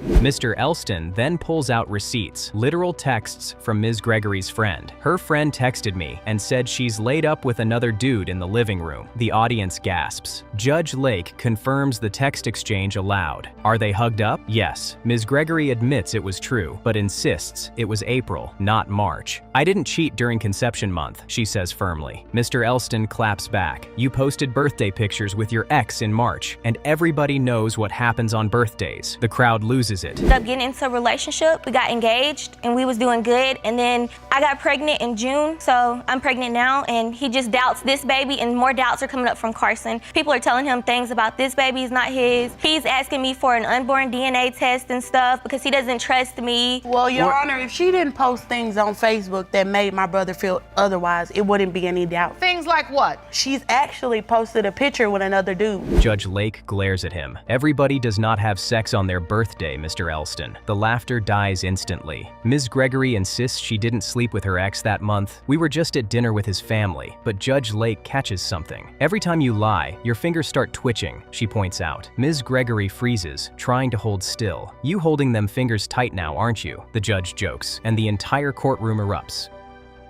And I'm in the living room. You submitted that text exchange to the court. Yes, ma'am. The friend says, have you talked to Carly today? You say no, why? The friend says she has some guy over here with her in the living room. You text back, are they hugged up or anything? And she texts back, yes. Was this the ex that she saw you hugged up with? Yes, Your Honor. So you admit you were hugged up with your ex then? Then, Judge Lake gets serious. Let's look at this calendar. You found out in June you were 3 months pregnant, which means conception happened in March. Ms. Gregory nods. You claim you were only with Mr. Elston then? Yes, Your Honor. But when asked about February, she admits to sleeping with her ex and then drops a bombshell. And my friend's boyfriend. We did not So have what sex. y'all do on the... We was with y'all his was playing family. patty cake? We was with his family on his birthday out to eat, and you can tell in the photos. And so, Mr. Elston, you submitted that piece of evidence to the court as well? Yes, ma'am. There's a post, March 2016, Carly B, a picture that says, birthday dinner with you and your family. Judge Lake freezes. Your friend's boyfriend? Ms. Gregory nods again, whispering, it was Valentine's Day. We had a threesome. Judge Lake stares into the camera like she's done with humanity. A threesome on Valentine's Day, she repeats, jotting it down. Jerome, how do I even write this? Just a 3 in a circle? Don't put a heart. It clearly wasn't love. The courtroom roars with laughter. Only Judge Lake can turn chaos into comedy. But Me and I him was thought just you sleeping just around. weren't in a relationship. Me and him was sleeping around that time. Me and him, I was in a relationship with me and him But first you started weren't dating. having sex with your ex, though. That's No, what you I was just not said. having sex with my ex. Are you sure? We used the condom. The one time we did have sex in February. You saying that you had no sex with your boyfriend in the entire month of March? Correct, Your Honor. But amidst all the mess, there's something real. Mr. Elston's bond with little Carson. I love that boy, he says softly. I just need to know the truth. Ms. Gregory tears up, saying, he's an amazing father. Carson calls him daddy. They love each other. Judge Lake nods. This baby didn't ask for any of this drama. For a brief moment, the courtroom quiets. It's one of those rare, heartfelt pauses that remind everyone what's at stake. 3 months pregnant, all right? Count back, and it says the month of conception would be March. You say you were intimate only with Mr. Elston at that time. Yes, Your Honor. Which is why you are certain he is Carson's biological father. You also admit that you had sex with your ex, who was then your boyfriend, in February. Then, it's time for answers. Judge Lake asks both parents what they hope for. Ms. Gregory says she just wants her family back. Mr. Elston admits, I doubt he's mine, but I hope he is. Judge Lake acknowledges their tears, saying softly, you're young, but you're dealing with very adult consequences. The air feels heavy as Jerome brings over that iconic envelope. Everyone knows what's coming next. So you had a threesome on Valentine's Day. I don't know what to even put, just a 3, Jerome? I'd say a 3 and circle it. Well, you don't put a heart, because it clearly ain't love. So on February 14th, you had a threesome with your friend's boyfriend, and then you were also sexually active with your ex. Yes, Your Honor. Judge Lake reads the results slowly. In the case of Gregory versus Elston, when it comes to 20-month-old Carson Gregory, Mr. Elston, you are not the father. Gasps echo through the courtroom. Ms. Gregory's jaw drops. Mr. Elston just bows his head, devastated. I put myself in a situation thinking I could trust her, he says quietly. I deserve better. But then, through the heartbreak, he adds, I'm not giving up on him. The audience melts. When it comes to 20-month-old Carson Gregory, it has been determined by this court. Mr. Elston, you are not the father. I'm sorry, Mr. Elston, you are not Carson's biological father. Judge Lake turns to Miss Gregory. I've been hard on you today because I knew you weren't telling the whole truth, she says firmly. Is his father your ex or the friend's boyfriend from the threesome? Ms. Gregory looks down. I'm not sure, she whispers. Judge Lake exhales deeply. That honesty? That's the first real thing you've said all day. The courtroom goes quiet as she continues. You can fix this, but only if you face it. Situation where I thought I could trust her and, I deserve better. And I'm not gonna give up on him if that's what she thinks. So, Miss Gregory, I know this is not the news you wanted either. And I've been tough on you today because I knew you weren't telling the whole truth. Is his father the ex or is it from the threesome? Mr. Wilson, you've opened this case to prove you are not the biological father of Ms. Butler's two daughters, 4-year-old Zariah and 19-month-old Nyana. You claim Ms. Butler had sexual encounters with other men. Imagine coming to paternity court not once, but twice, because both of your kids might have different fathers. Mr. Wilson is done with Ms. Butler's drama, claiming he's definitely not the dad to her two little girls, Zaria and Anna. He's convinced she's been cheating nonstop, and honestly, his face says he's seen enough. Ms. Butler, though, she's fired up, swearing both kids belong to him. Oh, this courtroom's about to explode. That these two children are not yours. Explain. When we first got together, at the time she had the baby, she was a liar, cheating all the time, had multiple guys running out of the house. All on the internet. Go to the apartment, everybody talking about who. The tension starts early. Mr. Wilson calls her out as a liar with multiple men running out her house. Yikes. He even says she's famous on the internet for her cheating. Ms. Butler jumps right in, insisting he's wrong, and Judge Lauren just leans in like, here we go. I mean, we're 1 minute in and the drama's already hotter than a summer barbecue. Buckle up, folks. This is going to be wild. You are 48, she is 25. Yes. Are you sure this is not a situation where you may feel like Ms. Butler is out there doing her thing when really she's not because of this age difference? No. Age will make you a hoe. Jerome, write that down.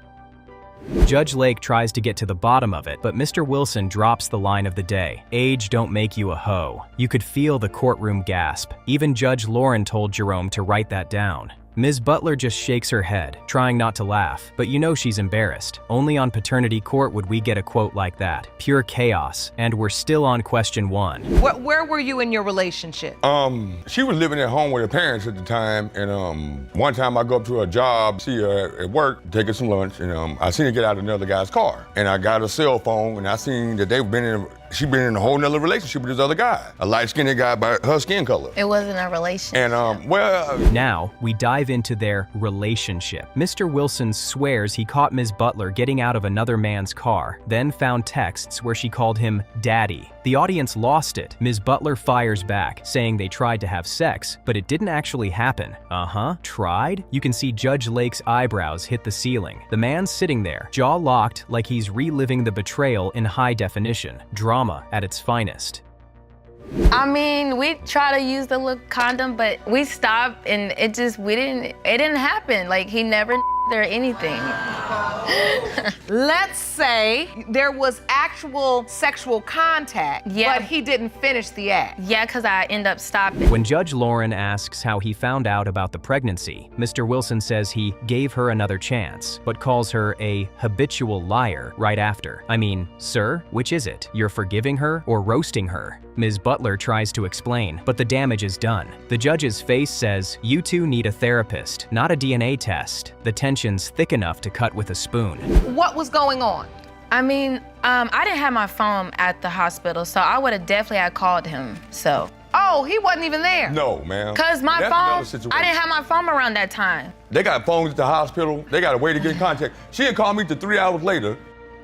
Then comes the bombshell. Mr. Wilson wasn't even at the hospital when Zaria was born. He says she never called. She says she didn't have her phone. Girl, they got phones at the hospital. Judge Lauren's practically speechless. Mr. Wilson claims another man must have been there, and Ms. Butler rolls her eyes like, please. You can feel the shade in the room. It's giving Maury meets Shakespearean tragedy. Come back here, go back there. The lady gives us our paperwork. It's back Butler. So I asked her, I'm like, how's the baby Because Butler? you've been denying the baby, that's why. So why would her name be your last name? Okay, Because you say he's her father. Yeah, thank I you. know though, but he's denying. It says, but you have sex with other people too. You don't deny that. You just say. Turns out, Mr. Wilson did put his last name on the birth certificate, but the next day, the baby's name was changed back to Butler. Oof. Even Judge Lake looks confused. Ms. Butler says it's because he kept denying the baby, but he fires right back. You slept with other people too, the judge reminds them, very loudly. It only takes one time. Everyone in court nods like they've just witnessed a life lesson.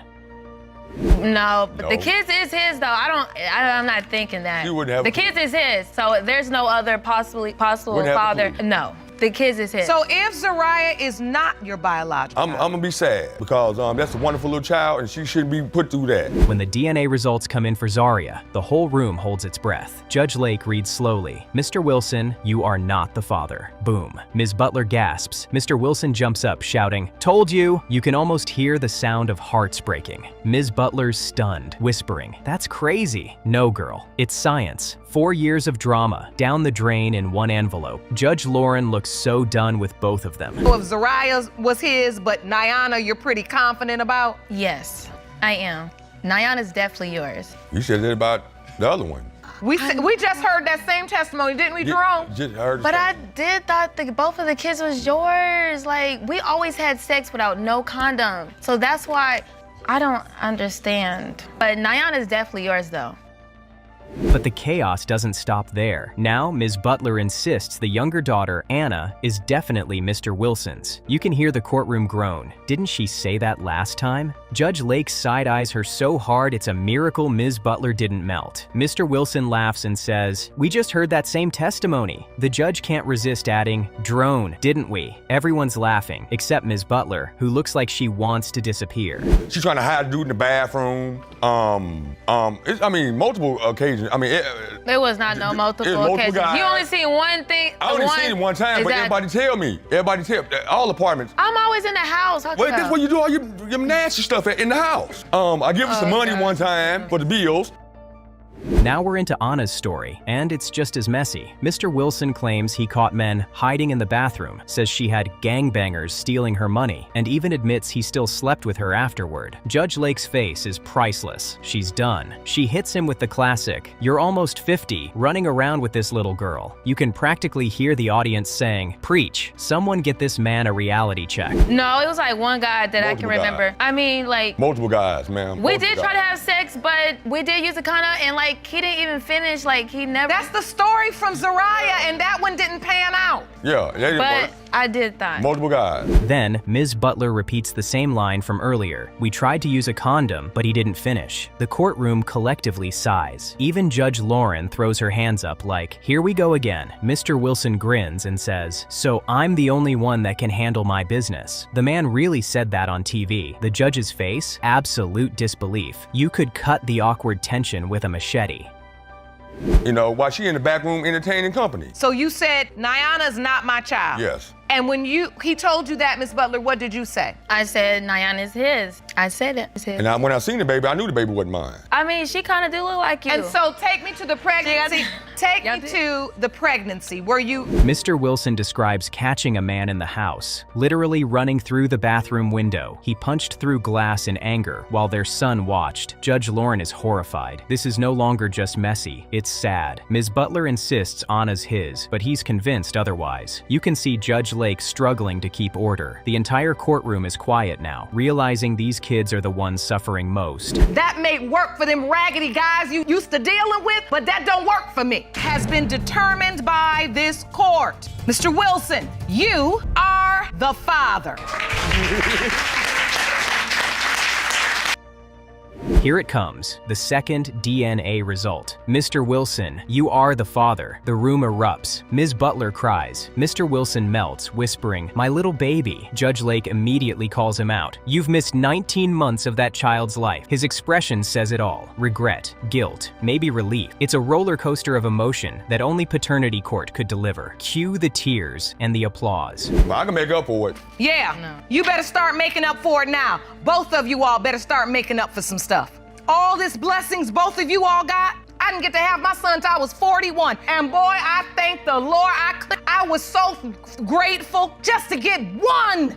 I know you struggling. And what I've learned now is sometimes you can get so lost. Judge Lauren ends on a powerful note. She looks at Miss Butler and says, "You need help. You can't keep doing this." Her voice softens. "When I look at you, you can barely look me in the eye." It's no longer about DNA. It's about accountability. The entire courtroom's silent. Even Mr. Wilson nods, realizing this was never just about paternity. It's about growing up, a heartbreaking yet hopeful ending. This episode kicks off with the tension already rising. We have Ms. Butler, who's 25, in a heated battle with Mr. Wilson, 48, who is adamantly denying the paternity of their two daughters, 4-year-old Zaria and 19-month-old Niana. Mr. Wilson claims Ms. Butler was always cheating, sending inappropriate messages, and hooking up with other men during both pregnancies. He's sure these kids are not his. Meanwhile, Ms. Butler is livid, insisting these kids are his, and she's tired of his denials. Mr. Wilson, you've opened this case to prove you are not the biological father of Ms. Butler's two daughters, 4-year-old Zaria and 19-month-old Niana. Claim Ms. Butler had sexual encounters with other men around each pregnancy, and you are certain you did not father either child. Is that correct? Correct.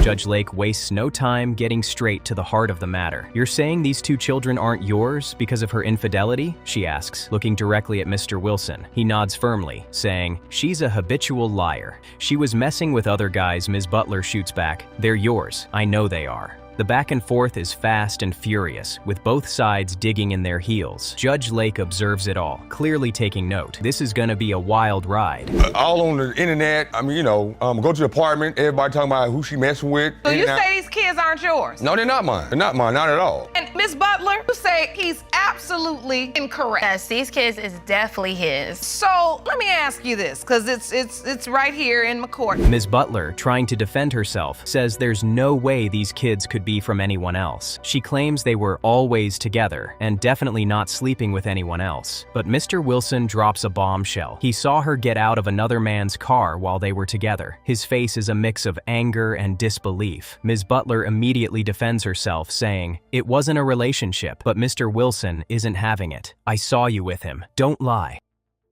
Your relationship, and since there are two children here and you question paternity relating to both of them, I want to start with one child and then we'll move on to the next child, so we'll make sure the testimony is understandable, okay? So let's start with Zaria. Can you take me to the nature of your relationship around the time Zaria was conceived? Where were you in your relationship? The courtroom is on fire with accusations. Mr. Wilson says, "I read the messages. She was calling this other guy daddy and sending him naked pics she sent me." Ms. Butler tries to play it off, admitting that yes, she sent some sexy pictures, but that was just a one-time thing. Judge Lake, looking baffled, says, "So you sent the same pics to multiple men?" Ms. Butler hesitates, then admits, "Yeah, I did, but not that many." The room just collectively goes, whoa. No, it was kind of different though. Oh, you can't be in a committed relationship unless you live together? I mean, I did love him though, I really did, but... No, she didn't. I did love you, but I just... I mean, if you love me, you wouldn't have never,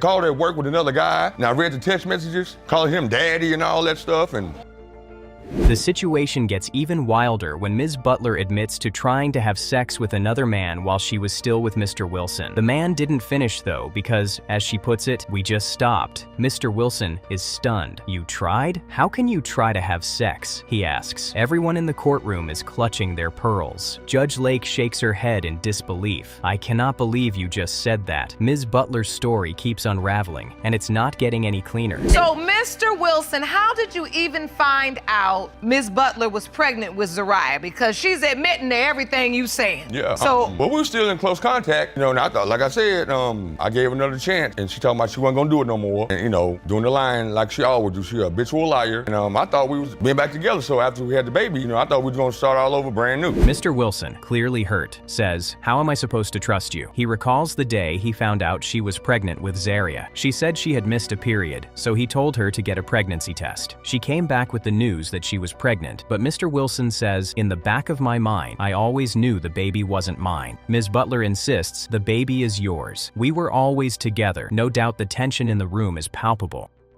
They got phones at the hospital. They got a way to get in contact. She didn't call me till 3 hours later after the baby was wait a born. minute, you went to the hospital, you were in a relationship, and you went to the hospital and had the baby without even letting them know? Didn't let me know. The other guy must have been there. Like I said, I didn't have my phone. What are you talking about? Thank you. When it comes to Zaria's birth, Mr. Wilson says he wasn't even told she was in labor until hours after the fact. "I didn't even know you were at the hospital," he says. Ms. Butler defends herself, claiming her phone was lost during labor, so she couldn't reach him. But Mr. Wilson's face says it all. "That's a lie. You didn't call me, and you were with the other guy." This whole situation just keeps spiraling. You can practically feel the courtroom sighing in disbelief. I told her the last name would be Wilson, my last name. So the next day, I go to the hospital because they took the baby to another hospital. Come back here, go back there, the lady gives us our paperwork, it's back Butler. So I asked her, I'm like, "That's baby Because Butler." you've been denying the baby, that's why. So why would her name be your last name? Judge Lake, trying to piece together the timeline, asks, "Ms. Butler, why didn't you let him know when you were at the hospital?" Ms. Butler responds, "I didn't have my phone, Your Honor." Judge Lake, clearly skeptical, says, "Really? You didn't have a phone, and no one in the hospital had a phone?" The entire courtroom laughs nervously. This story is way too convenient. You can see Judge Lake trying to hold it together. So I know for sure, like really, for real, like. So if Mr. Wilson is not Zariah's biological father, do you know who is? No, the kids is his though. I'm not thinking that. You would have the kids is his, so there's no other possible father. Now comes the real kicker, the birth certificate. Mr. Wilson says, "They asked me for the baby's last name at the hospital, and I said, Wilson." But the next day, when he checked, the baby's last name was Butler. Ms. Butler fires back, "You've been denying this baby since day one. That's why her last name isn't Wilson." The courtroom is silent. Judge Lake's face is a mix of disbelief and irritation. What is going on here? This is beyond me. And not? Yeah, she said it. I'm not the daddy. Oh my gosh, that's crazy. It's not crazy. Zariah? Yeah, she's not my baby. That's crazy. I've been telling you for 4 He years. is not Zariah's biological father. Then, Judge Lake presses on. "What kind of relationship do you even have with Zaria, Mr. Wilson?" Mr. Wilson says, "I raised her. She called me daddy. In my heart, I'm not the father." He even says, "When I saw her eyebrows, I knew she wasn't mine. None of my kids have those thick eyebrows." The courtroom can barely contain its laughter. Eyebrows are now the deciding factor in paternity. Judge Lake looks at him and says, "I can't believe I'm hearing this." Testimony, didn't we, Jerome? But I did thought both of the kids was yours. Like, we always had sex without no condom. That's why I don't understand. But Nayana is definitely yours, though. Lottery, ma'am. No, Nayana is definitely yours. Let me compose myself because I want to get the information on Nayana because I do want her to know who her biological father is. Ms. Butler, clearly upset, says, "It hurts because you should know these kids are yours." She tries to convince him, "I loved you. I still do. We had sex all the time." But Mr. Wilson just shakes his head, saying, "You slept with multiple men. How should I know?" Judge Lake, looking both exasperated and concerned, tells Ms. Butler, "You cannot just keep blaming everyone else. It only takes one time with another man to make a baby." Everybody's running out the house. I called a guy over there one time. I knocked on the door. She's trying to hide a dude in the bathroom. multiple occasions. It was not no multiple occasions. Guys. You only seen one thing. I only seen it one time, but everybody tell me. All apartments. I'm always in the house. What you talking about? That's where you do all your nasty stuff in the house. It's a heavy moment, but the facts are staring everyone in the face. The DNA test results are in. Judge Lake announces, in the case of Wilson versus Butler, when it comes to 4-year-old Zaria Butler, Mr. Wilson, you are not the father. The courtroom gasps. Nowhere fast, and you steady having sex with her with no protection and potentially making babies. Yeah, I thought about that, and I was wrong. I thought we can get back together, because she always tell me we're going to get back together, and I wanted a family, you know what I'm saying, because we already got my 2 kids, and, So this is all going on during, hold on. Mr. Wilson, with an almost smug look, says, "Told you." Ms. Butler is stunned, her face in disbelief. "That's crazy," she says softly. Mr. Wilson just shakes his head. "I've been telling you this for 4 years." The weight of it all finally hits, and the silence in the room is deafening. Has been determined by this court. Mr. Wilson, you are the father. Baby. Yeah, Mr. Righteous, you done missed 19 months of that little baby's life. Well, I can make up for it. Yeah, better start making up for it now. Both of you all better start making up for some stuff. Courtroom, with a complicated situation on her hands. 2 men claiming to be the father of her 18-month-old daughter, Anaya. Her current boyfriend, Mr. Murray, and her ex, Mr. Donaldson, are both convinced they're the dad. Ms. Harris is here today to get some answers. The tension is already palpable as the case begins. Ms. Harris, you have been caught in a love triangle. There are 2 men in court today claiming to have fathered your 18-month-old daughter, Anaya. Your current boyfriend, the plaintiff, Mr. Murray, and the defendant, your ex-boyfriend, Mr. Donaldson. Ms. Harris explains how Mr. Donaldson, her ex-boyfriend, left her when she got pregnant, saying he had feelings for another girl. While he was there for the baby shower and the birth, he wasn't around for the pregnancy. His departure left Ms. Harris alone during a time when she needed support the most. This betrayal is just the beginning of a long journey in court. Why is that? Let's talk about these relationships. Tell me about your relationship with Mr. Donaldson. From my understanding, we was dating. But then when I got pregnant, he told me he had feelings for another girl, and he told me that he didn't want to be with me. So I was basically alone during my pregnancy. He was there during the baby shower and came to the hospital with his mom. Mr. Donaldson admits that he didn't even believe Ms. Harris was pregnant at first. He thought she was trying to hold on to him by claiming pregnancy. Wow, really? This admission is shocking. It's clear that Mr. Donaldson's initial response was to doubt her entirely, adding to the emotional weight of the situation. When your stomach started growing? No, he brought me a pregnancy test. Oh, he did? All right. So you brought her a pregnancy test and said, prove it. Yeah. And she did. By that time, it was too late. She was like big. I hadn't seen her in so long. Mr. Donaldson eventually accepted the pregnancy once Ms. Harris's belly began to show. But by then, it was too late, as he says. This lack of emotional support from him only adds to Ms. Harris's frustration, and we can see how deeply this situation is affecting her.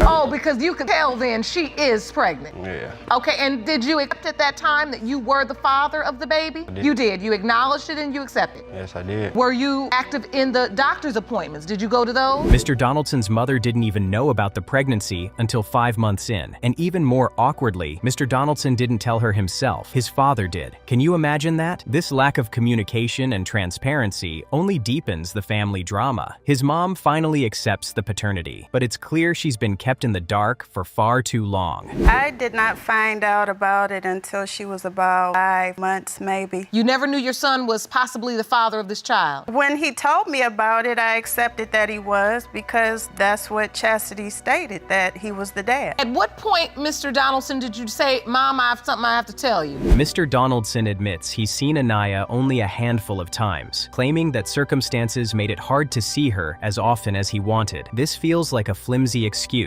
given the emotional bond he should have developed with his child. How many chances did he really make to be involved in her life?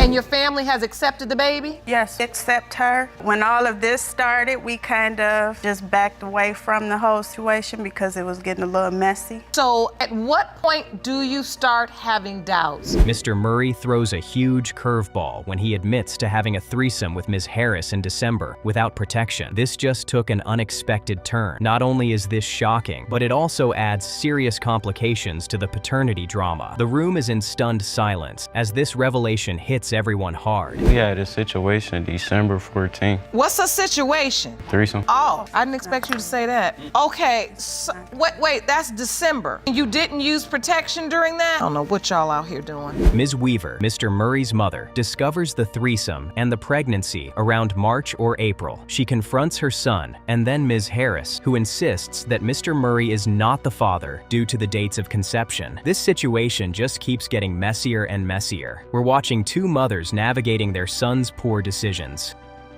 After the threesome? Yeah, and then like around, I want to say March or April, we found out that Chastity was pregnant. Do you immediately say to your son, are you the father of this baby? Yes, I did.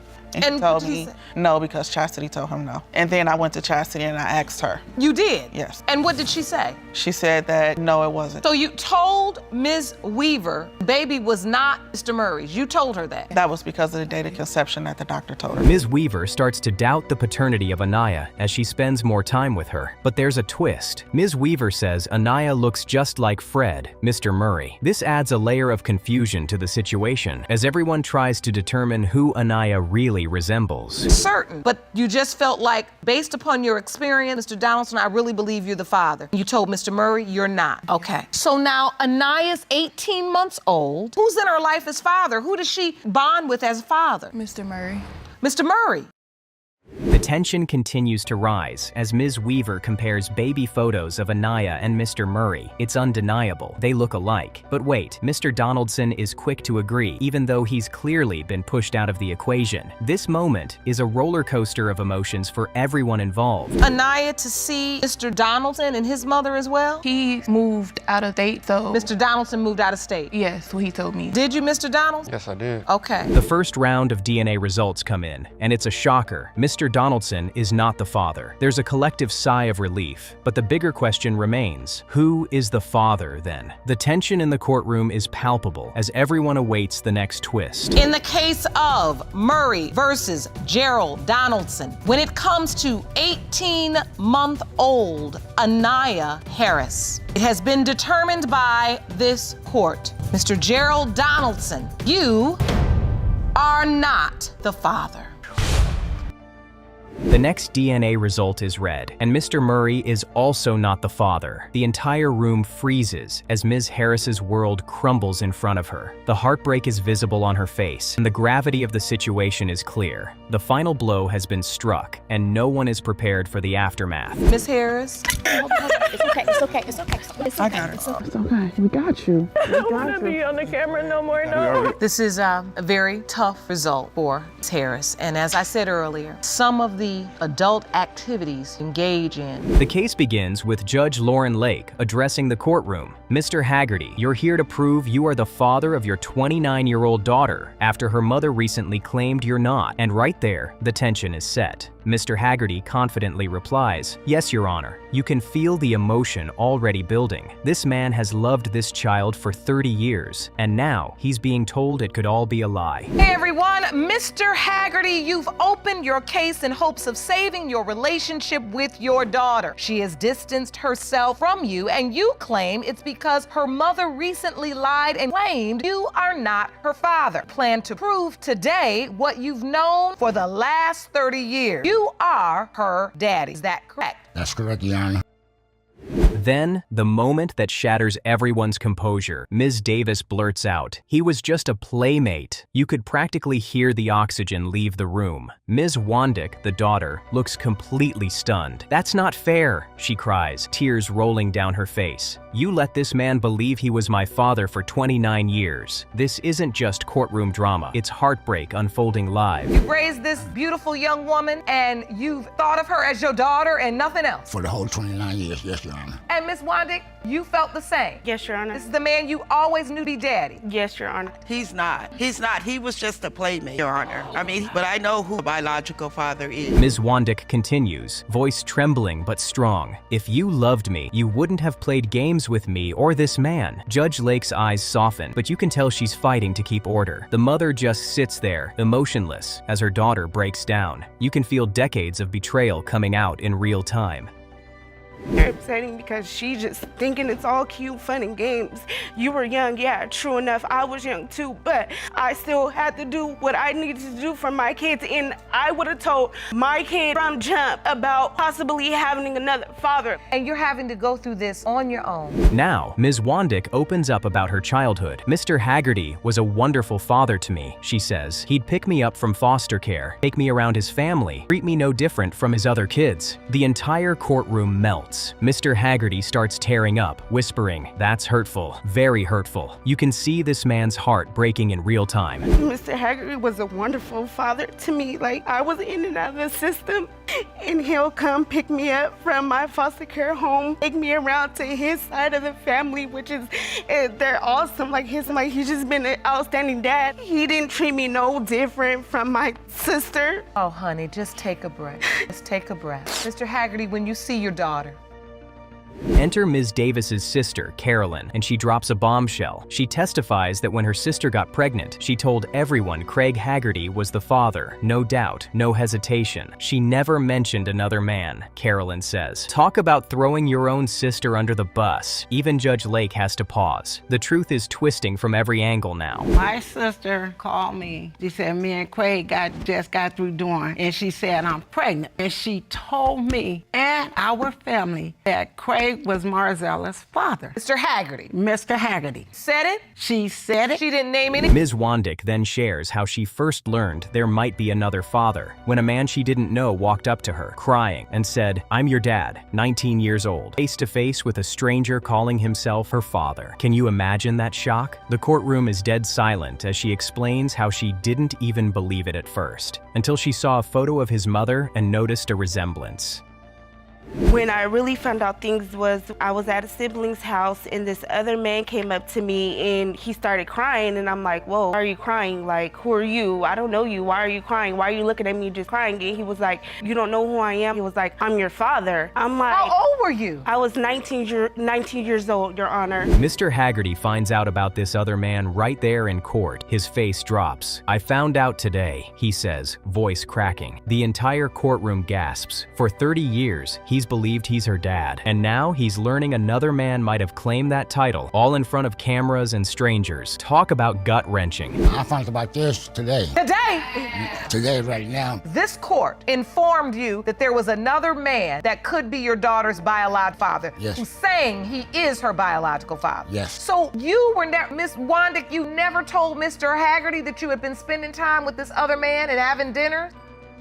When questioned, Ms. Davis admits the unthinkable. She was already pregnant by another man when she was playing around with Mr. Haggerty. "I wanted a baby by him so bad," she says tearfully. "I had 4 miscarriages." The pain in her voice is real, but so is the damage. She confesses she put his name on her daughter out of love and desperation. Judge Lake just shakes her head, caught between empathy and disbelief. And Marzella was already conceived in my belly when I was playing with Mr. Haggerty. I was young. Did you tell Mr. Haggerty that he was your daughter's father? Yes. You told him that? Yes. Did you tell the other man we're in the relationship that he was the father too? The other man already knew because he called it when Marzella was first. Ms. Wandick says she's never seen her birth certificate, ever. Judge Lake holds it up, revealing the father's name belongs to the other man. The courtroom goes quiet again. The truth, literally written in ink, has been hidden from her for 29 years. Mr. Haggerty bows his head, clearly crushed. It's one of those moments that hits like a ton of bricks.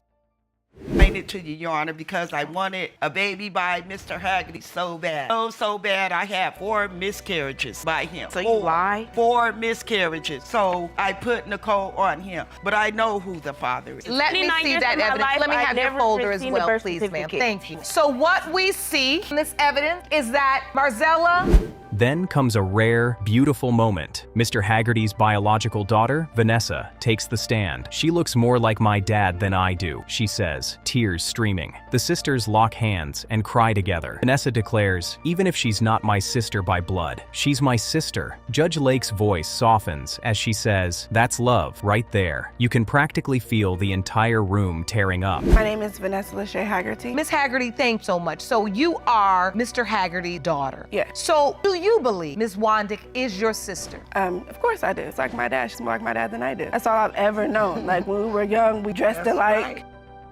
When asked why she waited so long to tell the truth, Ms. Davis finally says it. "I felt guilty, but her daughter isn't buying it. You waited until money got involved," she snaps. The courtroom erupts in tension again. 30 years of deceit and resentment are crashing down, and Judge Lake struggles to keep control. You could cut this tension with a knife. This other man accumulated all this money. That's when she wants to say, that's who really your dad is. You need to get some money from him. So it was all about the money, because that's when she told me. So when was this? This was back in 2016, Your Honor. Other than that, he hasn't said anything about this other man being my dad. Judge Lake takes a deep breath. "We can't live in this pain," she says. "We can't grow in this pain." Then, Mr. Haggerty whispers, "I love my daughter." The judge looks him in the eyes and nods, because no DNA test can measure that kind of love. The whole courtroom feels it.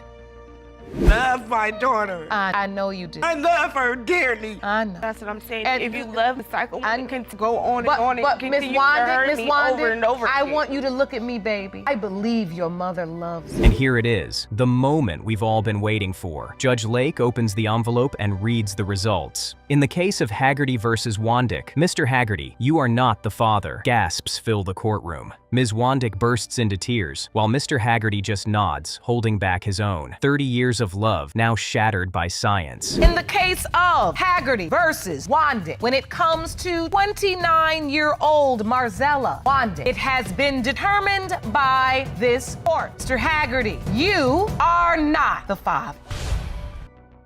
You don't forget betrayal, especially when it's been festering for 26 years. Ms. Tant drags her ex-husband, Mr. Wynn, to paternity court to finally prove he fathered her son, Daniel. But Mr. Wynn insists her affair destroyed their marriage and tore their family apart. Judge Lauren Lake is determined to uncover the truth buried under decades of resentment. Ms. Tant, you are disgusted that you had to drag your ex-husband to court to prove he fathered your son, Daniel. You are here to put an end to this question that has torn your family apart for more than 2 decades. Is that correct? Yes, Your Honor. Mr. Wynn, you say that after your wife's reckless affair and lie became pregnant. Mr. Wynn recalls meeting Ms. Tant when they were teenagers, full of hope and dreams. They met at a public pool, fell in love, and built a life together. He wanted one marriage, one family, one future, but life didn't turn out that way. You can hear the disappointment in his voice as he speaks, the weight of decades pressing on every word.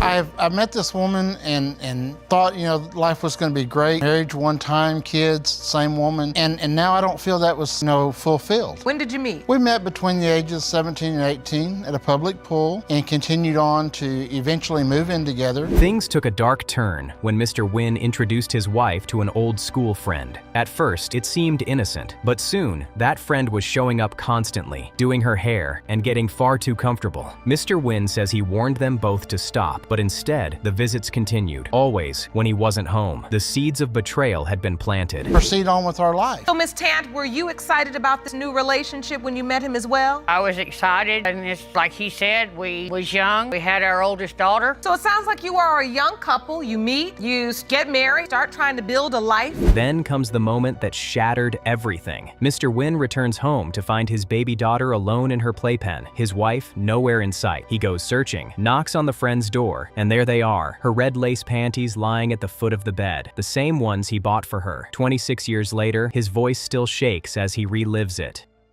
Next thing I know, he's coming over, messing with her hair, supposedly a hairdresser, giving her all the comforts that I should be giving her. And I didn't feel that was right. And I spoke with him and asked him to back off. And I also spoke with my wife at the time and told her, this does not need to continue. What was the first sign where you said, this is inappropriate? Ms. Tant denies it all. She swears she wasn't there and insists those weren't her panties. But the tension in the courtroom is undeniable. Mr. Wynn is visibly pained, his words sharp but exhausted. Judge Lake listens closely, piecing together a story that still doesn't quite add up. You can feel the emotional tug of war pulling the room apart. And so then you found out they were sleeping together? Yes, Your Honor. I'd been told that she wasn't in our apartment that we was living in. We lived in the same complex as this guy. One day when I'd come home, she wasn't home. My daughter was in her playpen by herself in our apartment. And I went and knocked on the door of this gentleman, and he opens the door. Then there's the camping trip, a scene straight out of Heartbreak. Mr. Wynn says they went camping as a family, but the friend tagged along. They all ended up sleeping in the same tent. I woke up and she was between us, he recalls bitterly. Ms. Tant interrupts, we only had one tent, but the damage was already done. The trust, long gone. In his apartment, right at his foot of his bed. Your Honor, I was devastated. I was just ready to end it all. Miss Tant, were you in the apartment with your husband's friend? Oh, what? Were those your red panties on the floor? No. We had went camping one weekend. Supposed to be a family outing, me and her, and he wanted to follow along behind. The confrontation that ended it all came soon after. Mr. Wynn tells Judge Lake he went to the friend's apartment and found Ms. Tant there, wrapped in nothing but a sheet. She doesn't deny it. Yes, I did sleep with him that night, she admits quietly. For a moment, the courtroom is silent. The truth, decades late, still cuts like a knife. My wife, I want to sleep next to my wife, not another man. We only have one Your Honor, tent. I wake up the next morning, and what happens? I'm against the side, and she's in the middle between us. You got up and moved in the middle? Your Honor, she was with that man that night. She had to have been. So, Mr. Wynn, did you have any other reason to believe that your wife and your friend were sleeping together? 6 weeks later, Ms. Tant found out she was pregnant. She tells Judge Lake she was already 3 weeks along when she learned the news, but she never told her husband, not until their son was 2 years old. Mr. Wynn says she called him out of the blue to tell him he had a son. I was joyful, he remembers. I wanted to be a father. You know, I was going to kick the door in if they didn't open the door, because I knew she was in that apartment. And when she did open the door, she was dressed in nothing but a sheet wrapped around her. No clothing. You opened the door in a sheet? Yes, I did. That was also the day that I left. She left me and my child, a family, for another man. And it was due to the arguing and the fussing, and I couldn't put up with it no more. Mr. Wynn even moved back across states for her. He left Florida, came home to Texas, and tried to build a family again, but the ghosts of doubt followed him. He wanted to believe, but trust can't grow where lies have lived. Judge Lake's expression says it all. This is more than a case. It's two people trapped in the past. I was 3 weeks pregnant when I found out 6 weeks later. So, Mr. Wynn, when did you find out about the pregnancy? Not till after the boy was 2 years old, she contacts me and tells me, we have a son. So, you know, I'm joyful. I have a son. I want to raise my son. I'm going to try to get back together and make a family out of it. Then comes Daniel's turn to speak. He's now 26, sitting between the parents who've spent his whole life blaming each other. He listens quietly and says, it's hard to hear. That line alone breaks your heart. Imagine hearing your parents argue over your very existence. The pain in his eyes says more than words ever could. And that's exactly what I wanted to ask. When did you become aware of all of this? Since I was, from the earliest memory, every argument they've ever had always turns into this right here. And so it would be, really, I want to understand this. Explain to the court, it would just start off as an average. It would just start out as an average, you know, you didn't do this or you didn't do that, and then it would just blow up very, very fast, very, very quickly, and then it just turned into, well, is he mine? Is he not mine? Is it? Judge Lake presses both parents. Did either of them ever truly move on? Could there be forgiveness after everything that happened? Both shake their heads. 2.5 decades later, and the wounds are still open. For this family, truth isn't just about biology. It's about closure, the kind that only comes from facing what's real. I usually didn't get an answer. I've ran across photos before, and my mother's actually said, she took the photos from me and said no. Which photos did you run across? I've ran across photos of the other man. And Your Honor, I've been asking for years. And where is that man now? For a DNA. He's deceased. Prove. He's deceased? Mr. Wynn? Finally, the truth arrives. Judge Lake opens the envelope slowly, her voice calm but heavy. In the case of Tant versus Wynn, she reads, when it comes to 26-year-old Daniel Whittle, Mr. Wynn, you are not the father. The courtroom freezes. Ms. Tant gasps, tears filling her eyes. Mr. Wynn stares down, silent. Daniel sits motionless, the truth rewriting his life in an instant. Daniel Whittle, it has been determined by this court, Mr. Wynn, you are not father.